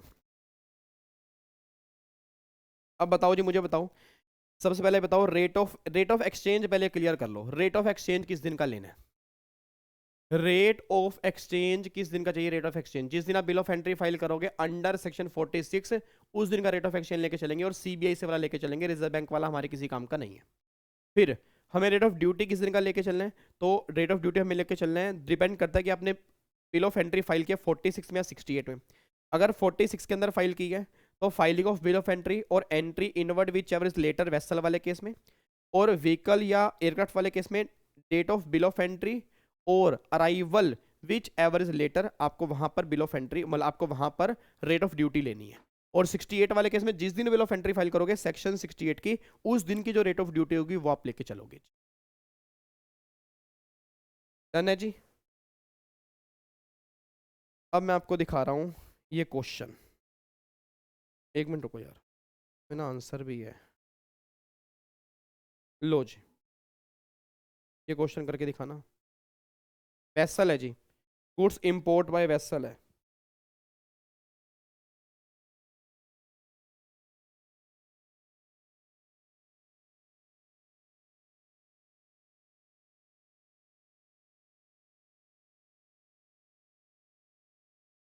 हर्षिल ड्यूटी ऐसे चेंज नहीं होती, बट कई सिचुएशंस होती हैं, जैसे ना कई बार अमेंडमेंट्स काफ़ी सारी आती हैं गुड्स को लेके, तो इसलिए अलग अलग ड्यूटी भी हो सकती है, इसलिए गवर्नमेंट ने एक डेट अनाउंस की है। इसका मुझे आंसर बताओ जी, इसका आंसर बताओ।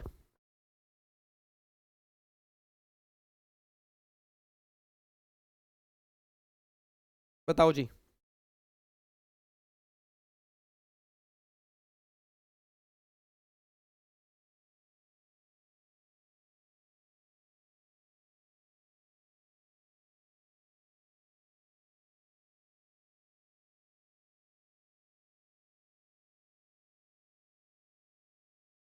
बोलो भाई।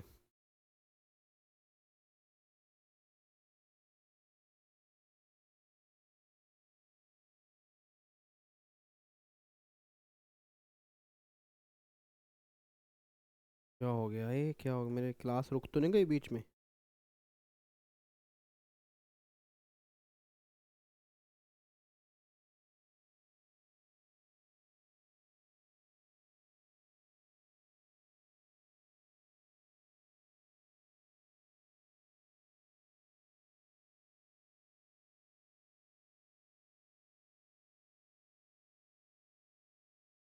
पहले मेरे को ये बताओ, रेट ऑफ ड्यूटी कौन सी लोगे यार? 1 मिनट रुको यार, तुम ना ऐसे में से डांट खा के मानोगे आज।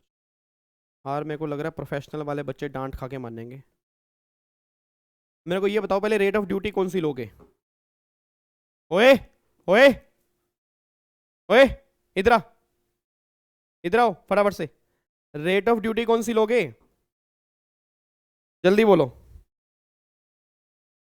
रेट ऑफ ड्यूटी कौन सी लोगे? रेट ऑफ ड्यूटी 10, 12 या 18? 18%। 18% लोगे नहीं?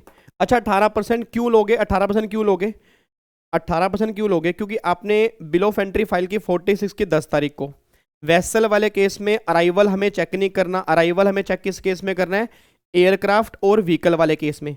एंट्री इन वर्ड कब की? 18। तो 10 और 18 लेटर कौन सा हो गया? 18। तो इसका तो हमें लेनी है रेट ऑफ ड्यूटी, ये फिक्स हो गया। रेट ऑफ एक्सचेंज सीबीआईसी या आरबीआई? सोच के बोलो। रेट ऑफ एक्सचेंज सीबीआईसी या आरबीआई? तो सीबीआईसी। किस दिन का? जिस दिन बिल ऑफ एंट्री फाइल की 46 वाली।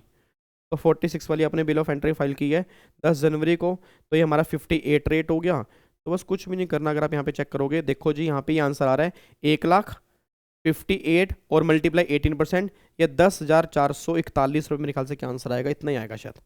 1,00,000 मल्टीप्लाई 58 मल्टीप्लाई 18%, 10,44,000। 10,44,000 ये आंसर निकल के आएगा जी। बताओ जी, कोई दिक्कत तो नहीं है? डन है? अगले का बताना।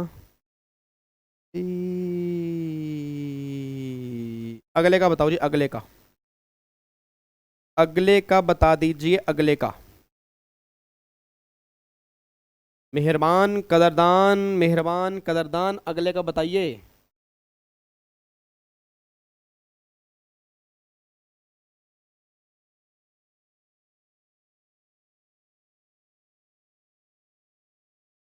हम्म, हम्म।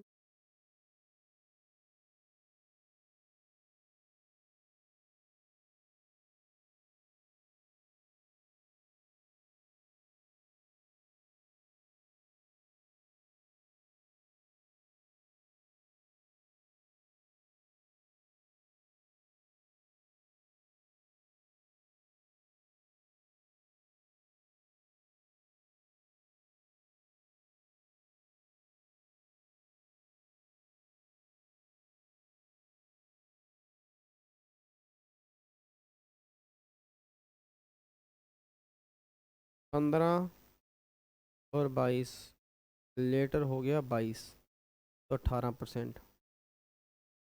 और सीबीआईसी का रेट हमें लेना है जिस दिन बिल ऑफ एंट्री फाइल करेंगे, तो ये लेना है 61। तो बस ये आएगा जी, ये आएगा मेरे ख्याल से।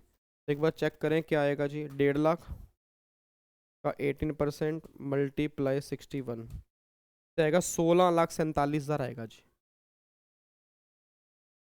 ये आएगा ना 16,47,000, यही निकल के आएगा 16,47,000 ना। डन है? लॉक कर दूं जी? पक्का पक्का ना? चलो एक क्वेश्चन मैं लिखवा रहा हूँ, लिख लो, ये लिख लो, ये ना लिख लेना कहीं साइड में, लिख लेना।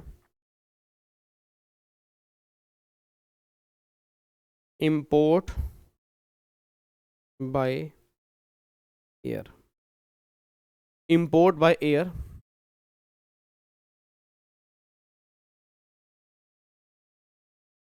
CIF value 80,000 dollar.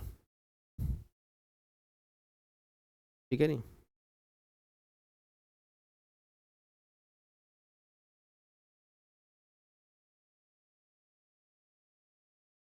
Bill of entry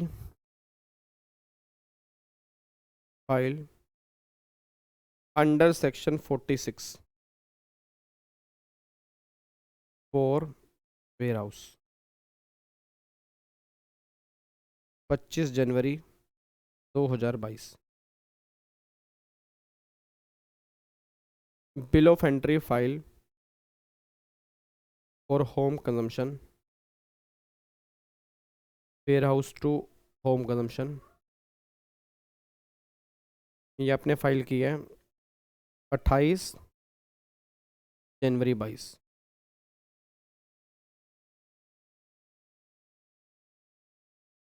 ये अंडर सेक्शन 68 है, अंडर सेक्शन 68, ठीक है जी। Rate of exchange, rate of duty,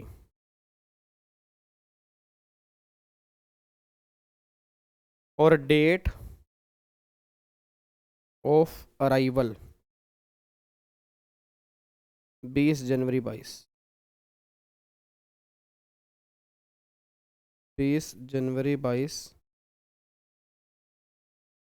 25 January 22, 28 January 22। Rate of exchange CBIC का ही दिया हुआ है 55, 58, 60। रेट ऑफ ड्यूटी है 10%, 12%, 18%। बताओ जी क्या करें, जल्दी बोलो क्या करें अब।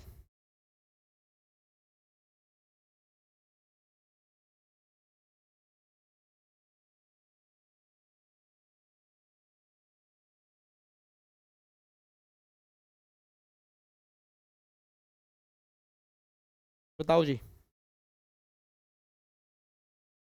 क्या किया जाए। मेरे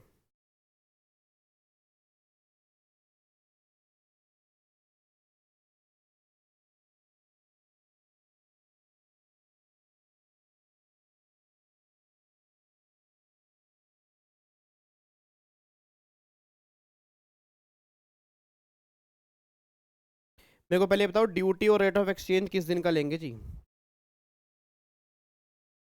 यार ये आप ना टोटल अमाउंट मेरे को बता रहे हो, ये निकाला कैसे वो बताओ। अंशिता, अंशिता, विवेक, श्रुति, मनीष, ये बताओ ये निकाला कैसे आपने, मतलब किस तरह से कंप्यूट किया है।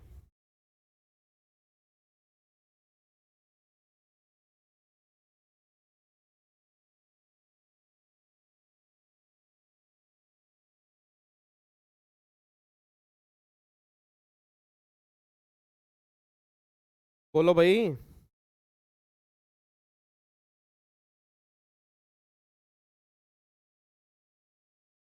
रेट ऑफ एक्सचेंज लेंगे 58, ओके। और रेट ऑफ ड्यूटी कौन सी लेंगे? रेट ऑफ ड्यूटी 10, 12 या 18? हाँ जी, 10, 12 या 18?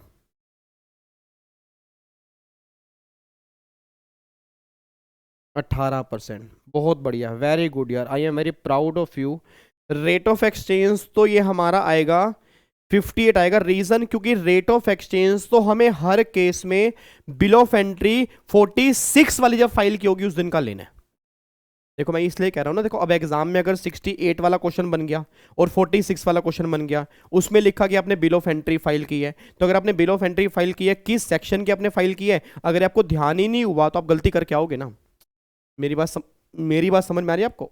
आपको बात मेरी समझ में आ रही है? मैं कहना क्या चाह रहा हूँ, मैं कहना चाह रहा हूँ कि भाई साहब अगर दोनों बिल ऑफ एंट्री दी होंगी तो दोनों बिल ऑफ एंट्री में 46 वाली जो होगी वो हमारे किस काम की होगी? Rate of exchange.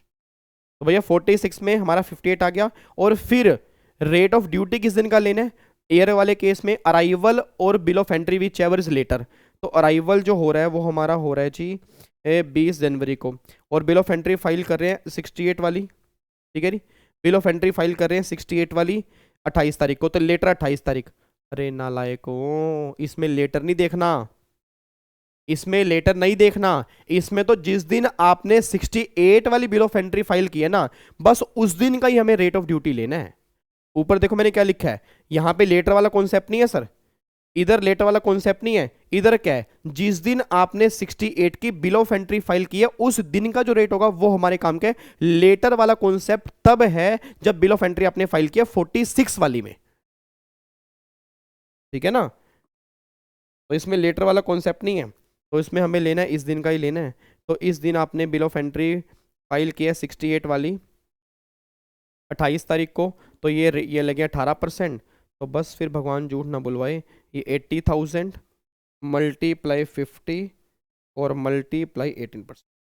Sir rate of duty में सेक्शन 46 वाली कब देखेंगे? वो तो जब आपने होम कंजम्पशन के लिए 46 वाली फाइल की होगी। ये 46 जो फाइल की है ना, ये तो वेयर हाउस में लेके जाने के लिए की है। ये तो आपने 46 में फाइल किया वेयर हाउस में लेके जाने के लिए, उस टाइम तो ड्यूटी पे ही नहीं करनी ना। देखो 46 की 2 बिल ऑफ एंट्री होती हैं, वही आप गलती कर रहे हो, आप वही गलती कर रहे हो। 46 की 2 बिल ऑफ एंट्री होती हैं। एक तो बिल ऑफ एंट्री होती है अगर होम कंजम्पशन के लिए क्लियर करवाना है डायरेक्टली तो 46, अगर पहले वेयर हाउस लेके जाना है तो भी जो बिल ऑफ एंट्री फाइल होगी 46 वाली फाइल होगी। फर्क बस ये है कि होम कंजम्पशन वाली का व्हाइट कलर होगा और इसका येलो कलर होगा जी, फर्क बस ये है जी, ठीक है ना। वह है तो 46 वाली बट वो होम कंजम्पशन वाली है, ये वेयर हाउस वाली है, तो ये तो हमारे किसी काम की है नहीं, तो इसलिए हमें 68 वाली देखनी पड़ेगी।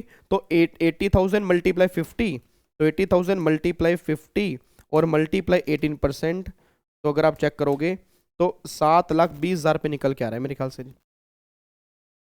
7,20,000 पे ये आ रहा है हमारा, ये नहीं आ रहा, ये क्या निकल रहा है 80,000, अरे 58 है, सॉरी 58 आएगा, मल्टीप्लाई 58 मल्टीप्लाई 10%, 80,000 मल्टीप्लाई 58, 835,200 आएगा जी, 835,200 ये आएगा। सर जब तक होम कंजम्पशन के लिए क्लियर नहीं करते तब तक ड्यूटी नहीं लगाते। हाँ बिल्कुल सही बात है कि जब तक होम कंजम्पशन के लिए क्लियर नहीं करेंगे तो ड्यूटी का तो मतलब ही नहीं है।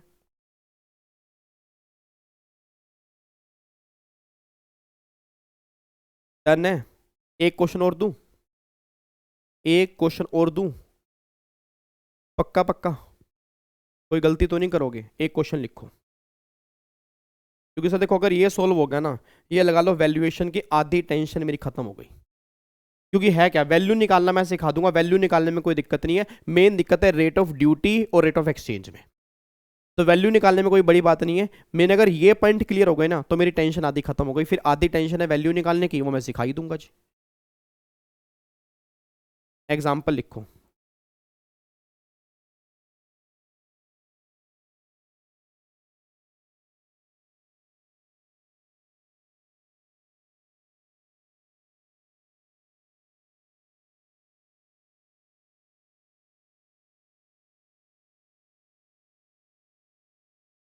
लो जी, import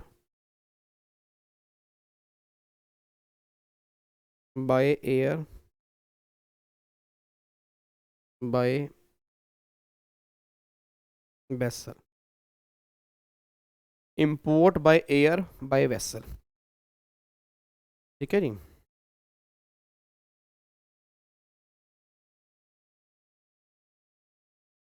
directly clear for home consumption, directly clear for home consumption.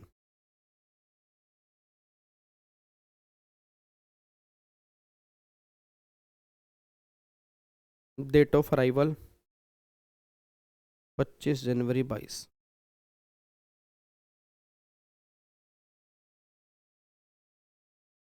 Date of entry inward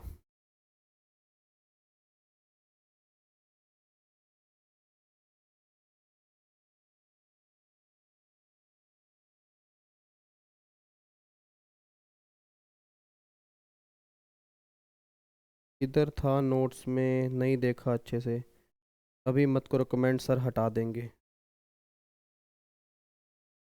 7.5 वाला सरप्राइज था।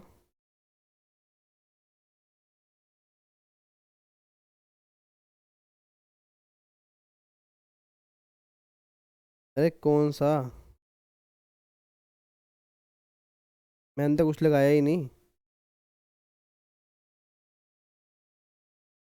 वो ड्राइंग क्या कह रहे हो ये? By air. हाँ जी, वेयर हाउस वाला कॉन्सेप्ट सब में होता है जी। अबे छोड़ो नालायक, drawing. Date of entry inward कुछ भी नहीं था। डेट ऑफ एंट्री इनवर्ड लिखो जी। मान लो आपकी है 27 जनवरी 22।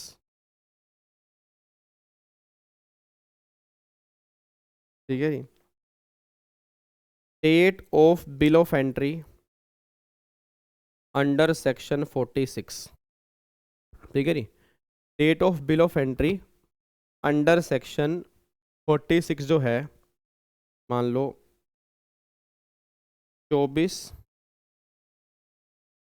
जनवरी 22।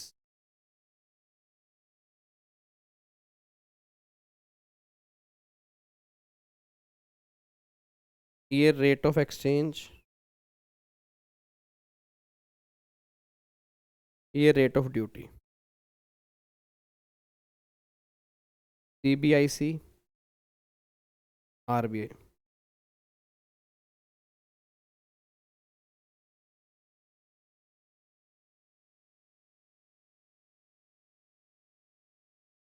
चौबीस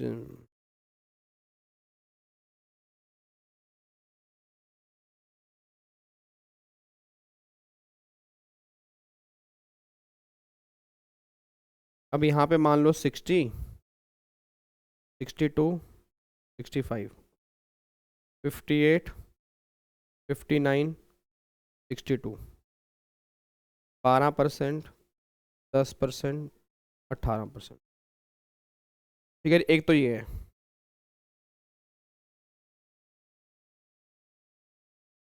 अब दूसरा जो है,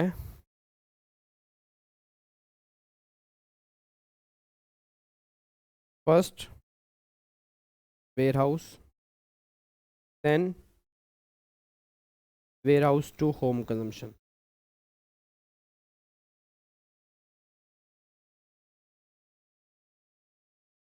डेट ऑफ अराइवल है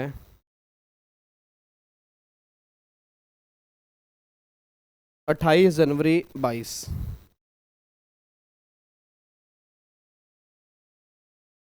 डेट ऑफ एंट्री इनवर्ड है मान लो 25 जनवरी 22।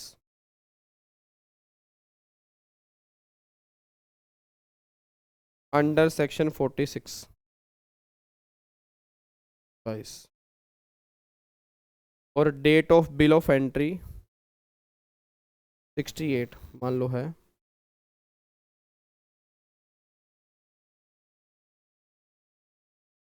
31 जनवरी 22।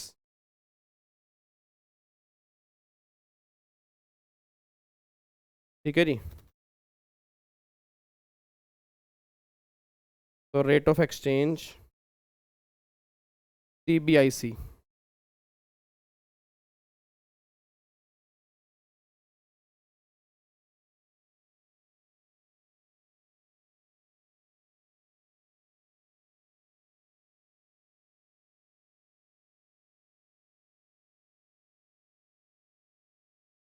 CBIC का मान लो ये 25 जनवरी, 28 जनवरी, 27 जनवरी, 31 जनवरी। 60, 62, 58, 64। Rate of duty 10%, 12%, 18%, 28%। ठीक है जी। बस मेरे को वैल्यू वैल्यू छोड़ो, बस मेरे को रेट ऑफ एक्सचेंज और वो बता दो जी। रेट ऑफ एक्सचेंज कौन सा लेना है ये बता दो, और रेट ऑफ ड्यूटी कौन सी लेनी है बस वो बता दो जी। ये दो क्वेश्चन आपके, ये दो क्वेश्चन आप बताओ, फटाफट से बताओ। पहले में बताओ, पहले में जल्दी बोलो। पहले में बाय एयर है ना, तो बाय एयर वाले केस में क्या करना है? एयर वाले केस में एंट्री इनवर्ड मेरे किसी काम का नहीं होता। अराइवल और बिल ऑफ एंट्री, लेटर क्या बनेगा? 25 तारीख। तो 25 तारीख के तो लेंगे रेट ऑफ ड्यूटी, तो वो ले लेंगे। रेट ऑफ ड्यूटी हमारी है 12%। ठीक है। फिर जब 46 की बिल ऑफ एंट्री आपने फाइल की, उस दिन का रेट ऑफ एक्सचेंज, तो 24 तारीख का हमें लेना है रेट ऑफ एक्सचेंज। तो 24 तारीख का रेट ऑफ एक्सचेंज हमारे आएगा जी 65। ठीक है जी। तो 24 का हमारा रेट ऑफ एक्सचेंज आएगा जी। मैं दोबारा कह रहा हूँ, एयर वाले केस में एंट्री इन वर्ड मत देख लेना जी।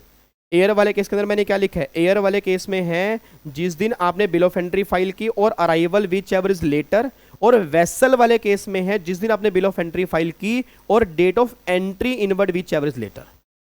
तो इसमें रेट ऑफ एक्सचेंज हम लेके चलेंगे आपका 65 और इसमें आएगा 12% जी। ठीक है जी, पहले बताओ इसमें कोई दिक्कत तो नहीं है जी, इसमें कोई। और दूसरे केस में आपको 46 27 जनवरी, तो 27 जनवरी का तो लेना है रेट ऑफ एक्सचेंज 58 लेंगे। ठीक है जी, और फिर 68 की जब बिल ऑफ एंट्री फाइल करोगे 31 जनवरी को, उसका लेंगे ये वाला तो 28%, तो रेट ऑफ एक्सचेंज लेंगे यहाँ 58, और रेट ऑफ ड्यूटी जो हमें लेनी है यहाँ पे वो हमें लेनी है जी 28%। बताओ जी कोई दिक्कत तो नहीं है? बताओ जी कोई दिक्कत, कोई परेशानी, कुछ भी अजीब लग रहा हो जी, कोई परेशानी, कुछ भी अजीब लग रहा हो? लॉक कर दूं जी? अब कोई डाउट तो नहीं है ना मेरे ख्याल से? अब एग्जाम में गलती तो नहीं करोगे ना कि कौन से बिल ऑफ एंट्री? तो बस एक बार लास्ट टाइम बोल दो, रटने वाला बच्चा पे एक बार ध्यान देगा जी। अब रटने वाले बच्चे की बात आ गई है जी, अब है काम रटने वाले बच्चे का। रेट ऑफ एक्सचेंज हमेशा लेना है जिस दिन बिल ऑफ एंट्री फाइल करोगे, सेक्शन 46 वाली। रेट ऑफ ड्यूटी हमें लेनी है अगर वेसल से इंपोर्ट कर रहे हैं तो एंट्री इनवर्ड और बिल ऑफ एंट्री 46 वाली विच एवर इज लेटर, और अगर अदर देन वेसल इंपोर्ट कर रहे हैं तो अराइवल और bill of entry whichever is later, इस दिन की रेट ऑफ ड्यूटी लेनी है। रेट ऑफ एक्सचेंज एक ही दिन का लेना है जिस दिन बिल ऑफ एंट्री फाइल करोगे 46 वाली। अब वैल्यू मैं निकालना आपको सिखाने जा रहा हूं जी। ठीक है, ये सारी बातें हमारी क्लियर हो जाती हैं, अब जाके मेरे ख्याल से कोई दिक्कत नहीं है। एक बार इसको फुल स्क्रीन पे देख के फोटो क्लिक करनी है, फोटो क्लिक कर सकते हो जी। इसी के साथ हमारा एक कंप्लीट हो गया जी। भरत कह रहा है सर एक बार सेकंड बता दो। तो भरत देखो सेकंड में क्या है, सेक्शन 46 की बिल ऑफ एंट्री आपने कब फाइल किया? 27 जनवरी को ना, तो इस दिन का तो लेना है रेट ऑफ एक्सचेंज। 27 जनवरी का रेट ऑफ एक्सचेंज क्या है? 58 CBIC वाला। फिर हमें रेट ऑफ ड्यूटी किस दिन की लेनी है? अगर 68 वाली बिल ऑफ एंट्री है, मतलब वेयर हाउस से घर लेके जा रहे हो, तो जब 68 वाली बिल ऑफ एंट्री फाइल की होगी उस दिन का जो रेट ऑफ ड्यूटी होगी वो लेके चलेंगे। और वो आपने कब फाइल की? 31 जनवरी को, तो वो 28% है तो 28% लेंगे जी।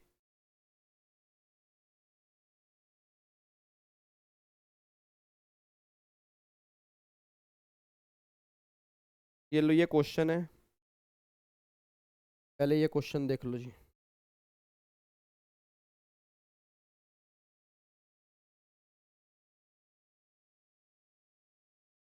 ठीक है जी,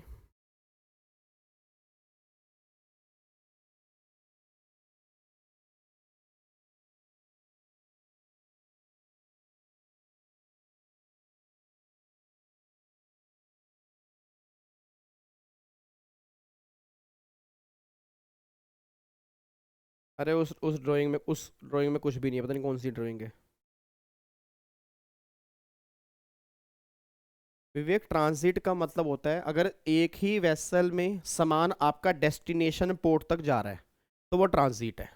ट्रांसशिपमेंट का मतलब होता है कि डेस्टिनेशन पोर्ट तक जाने के लिए आपको अलग अलग वेसल चेंज करने पड़ रहे हैं, तो वो ट्रांसशिपमेंट वाला है।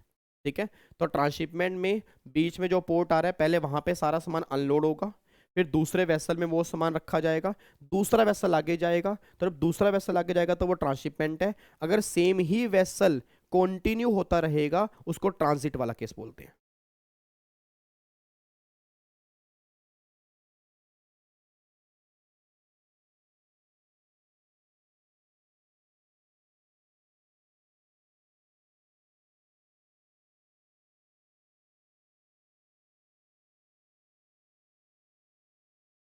चलो जी, इधर देखो ध्यान से, अब मैं लॉक कर दूं जी। अब यहाँ तक कोई दिक्कत तो नहीं है? अब सुनना जी, अब जो हमारा नेक्स्ट क्लास में हम करेंगे वो हम यहाँ पे करेंगे वैल्यूएशन कि किस तरह से वैल्यू निकालनी है जी। अब किस तरह से वैल्यू निकालनी है वो हमारा यहाँ से काम स्टार्ट हो जाएगा जी। अब यहाँ से बस हमारे प्रैक्टिकल क्वेश्चन स्टार्ट हो गए जी। मतलब लगा लो कल हमारा प्रैक्टिकल क्वेश्चन, कल हमारी पूरी क्लास जो है वो प्रैक्टिकल क्वेश्चन की है, और कल इसको हम फाइनली पैक कर देंगे जी। ठीक है, तो कल आपके प्रोफेशनल वाले बच्चों के 5 नंबर पक्के हो जाएंगे और एग्जीक्यूटिव वाले बच्चों के कल 2 नंबर पक्के हो जाएंगे। ठीक है जी, नहीं नहीं नहीं, एक्ट टू इसके लिए कोई एक्ट रेफर नहीं करना चाहिए, इसके लिए बस ये नोट्स रेफर करने हैं। 10 नंबर का है, 2 चैप्टर गिने हुए हैं, उसमें से 10 नंबर आने हैं। और इसके लिए ऐसा भी नहीं कि पागल बन जाओ, रिवीजन पे रिवीजन करते रहो। 200 पेज हैं, बहुत ज़्यादा पेज का इंस्टीट्यूट ने दिया हुआ है, तो मैं क्लियर कर दूंगा कि क्या पढ़ना है और क्या नहीं पढ़ना चाहिए। ठीक है, देखो वैल्यूएशन, इसमें से एक क्वेश्चन पक्का 5 नंबर का आता रहा है, आता रहेगा, इसको तो वो भूल ही नहीं सकते, ये तो सबसे मेन है। और उसके अलावा 5 नंबर या तो बनेंगे बैगेज में से, या बनेंगे ड्रॉबैक में से, या फिर जो थ्योरी अभी तक हमने की है उसमें से कोई क्वेश्चन बनेगा जी। ठीक है ना, तो इसमें कोई एक्ट रेफर करने की रिक्वायरमेंट नहीं है। हर्षिल मैं नया PDF तब दूंगा जब मेरा बैच कंप्लीट हो जाएगा, नहीं तो आप उसमें से भी कर लो, मतलब ऑलमोस्ट सेम ही है, कुछ बातें थोड़ी बहुत अलग हैं, क्योंकि अगर थोड़ी बहुत बातें मुझे और लिखवानी होंगी ना, तो वो सारी लिखवा के फिर मैं नया PDF दे दूंगा जी।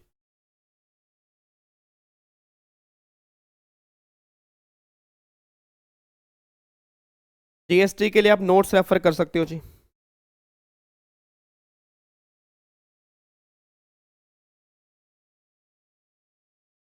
सर हम लाइव वालों का एंड में बता देना, आप वो 2 क्वेश्चन, कौन से 2 क्वेश्चन?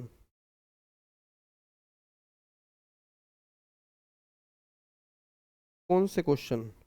ये वाले, ये तो वो इसी नोट्स में लिख लेना, या अपना GST में लिख लो, कहीं पे लास्ट में लिख लो, ऊपर कस्टम क्वेश्चन करके हेडिंग बना लो जी। ठीक है, चलो चलो, तो बाकी मुलाकात करते हैं आज शाम को 7 बजे जी। अरे हाँ बच्चा कह रहा है हिंट दे दो। हिंट बस ये मान के चल लो कि आज से 8 साल पहले जब मैंने पढ़ाना स्टार्ट किया था, तो उस टाइम ना यूट्यूब पे कोई इतनी मेहनत करता नहीं था CS वाले बच्चों के लिए। तो आज मुझे प्राउड फील होता है कि हर टीचर आप लोगों के लिए काम करता है, रिवीजन क्लास डालता है। अब थोड़ा सा ट्रेंड मैं चाहता हूँ कि थोड़ा सा चेंज किया जाए, एक कोशिश है कि स्पेशलाइजेशन में एंट्री ली जाए। स्पेशलाइजेशन मीन्स कि मैं हर बच्चे को टाइम दे सकूं, कुछ ऐसा किया जाए। अब समझ जाओ, मतलब कि मैं चाहता हूं कि हर टीचर ना अपनी स्पेशलाइज फील्ड में काम करे, हर बच्चे को टाइम दे, जब तक उसके एग्जाम नहीं होते उसका हाथ पकड़ के चले। तो उसको देखते हुए कुछ आज करने की कोशिश है, आप सबके फायदे के लिए। तो बाकी बस अब शाम को बताएंगे जी। ठीक है जी, आज शाम को 7 बजे मिलते हैं। उम्मीद करूंगा आपको वो चीज़ बहुत अच्छी लगेगी और आपके फेवर के लिए ही है, क्योंकि मैं बहुत फील करता हूँ ना, मेरे पास बच्चों के मैसेज आते हैं, तो मैं आपके फेवर में ही काम करूंगा वो। ठीक है जी, कोई आएगा आज, कुछ मर्ज भी हो सकता है, कुछ अमलगामेशन भी, कुछ डीमर्जर भी, कुछ अलग भी हो सकता है, कुछ नहीं पता, शाम को 7 बजे देखेंगे जी। ठीक है जी, चलो तो बाकी मुलाकात करेंगे शाम को 7 बजे YouTube चैनल पे लाइव, सबने पहुंच जाना है। और आपसे एक ही रिक्वेस्ट करूंगा, जो आज तक मैंने कुछ नहीं मांगा आपसे, मैक्सिमम बच्चों के साथ वो जरूर शेयर करना, क्योंकि हर बच्चे का फायदा है। इतनी मैं गारंटी दे रहा हूं सर, इतनी मैं गारंटी दे रहा हूं कि हर बच्चे का 100% फायदा होगा, एक रिवोल्यूशन आएगा। मतलब जो मेरे दिल की तमन्ना है और आना भी चाहिए, तो वो फाइनली आप खुद कहोगे सर वाकई। ठीक है जी, चलो जी, तो बाकी फिर मिलते हैं जी, बाकी फिर मिलते हैं बहुत जल्दी। ओके जी, bye bye, tata, thank you so much, जय हिंद, God bless you, love you all, bye bye. अरे डांस ये कमरिया कमरिया लचकी नागिन डांस करे नचकी हो गया, चलो बहुत बढ़िया, वेरी गुड जी, जय हिंद, God bless you, love you all, खुश रहो हमेशा।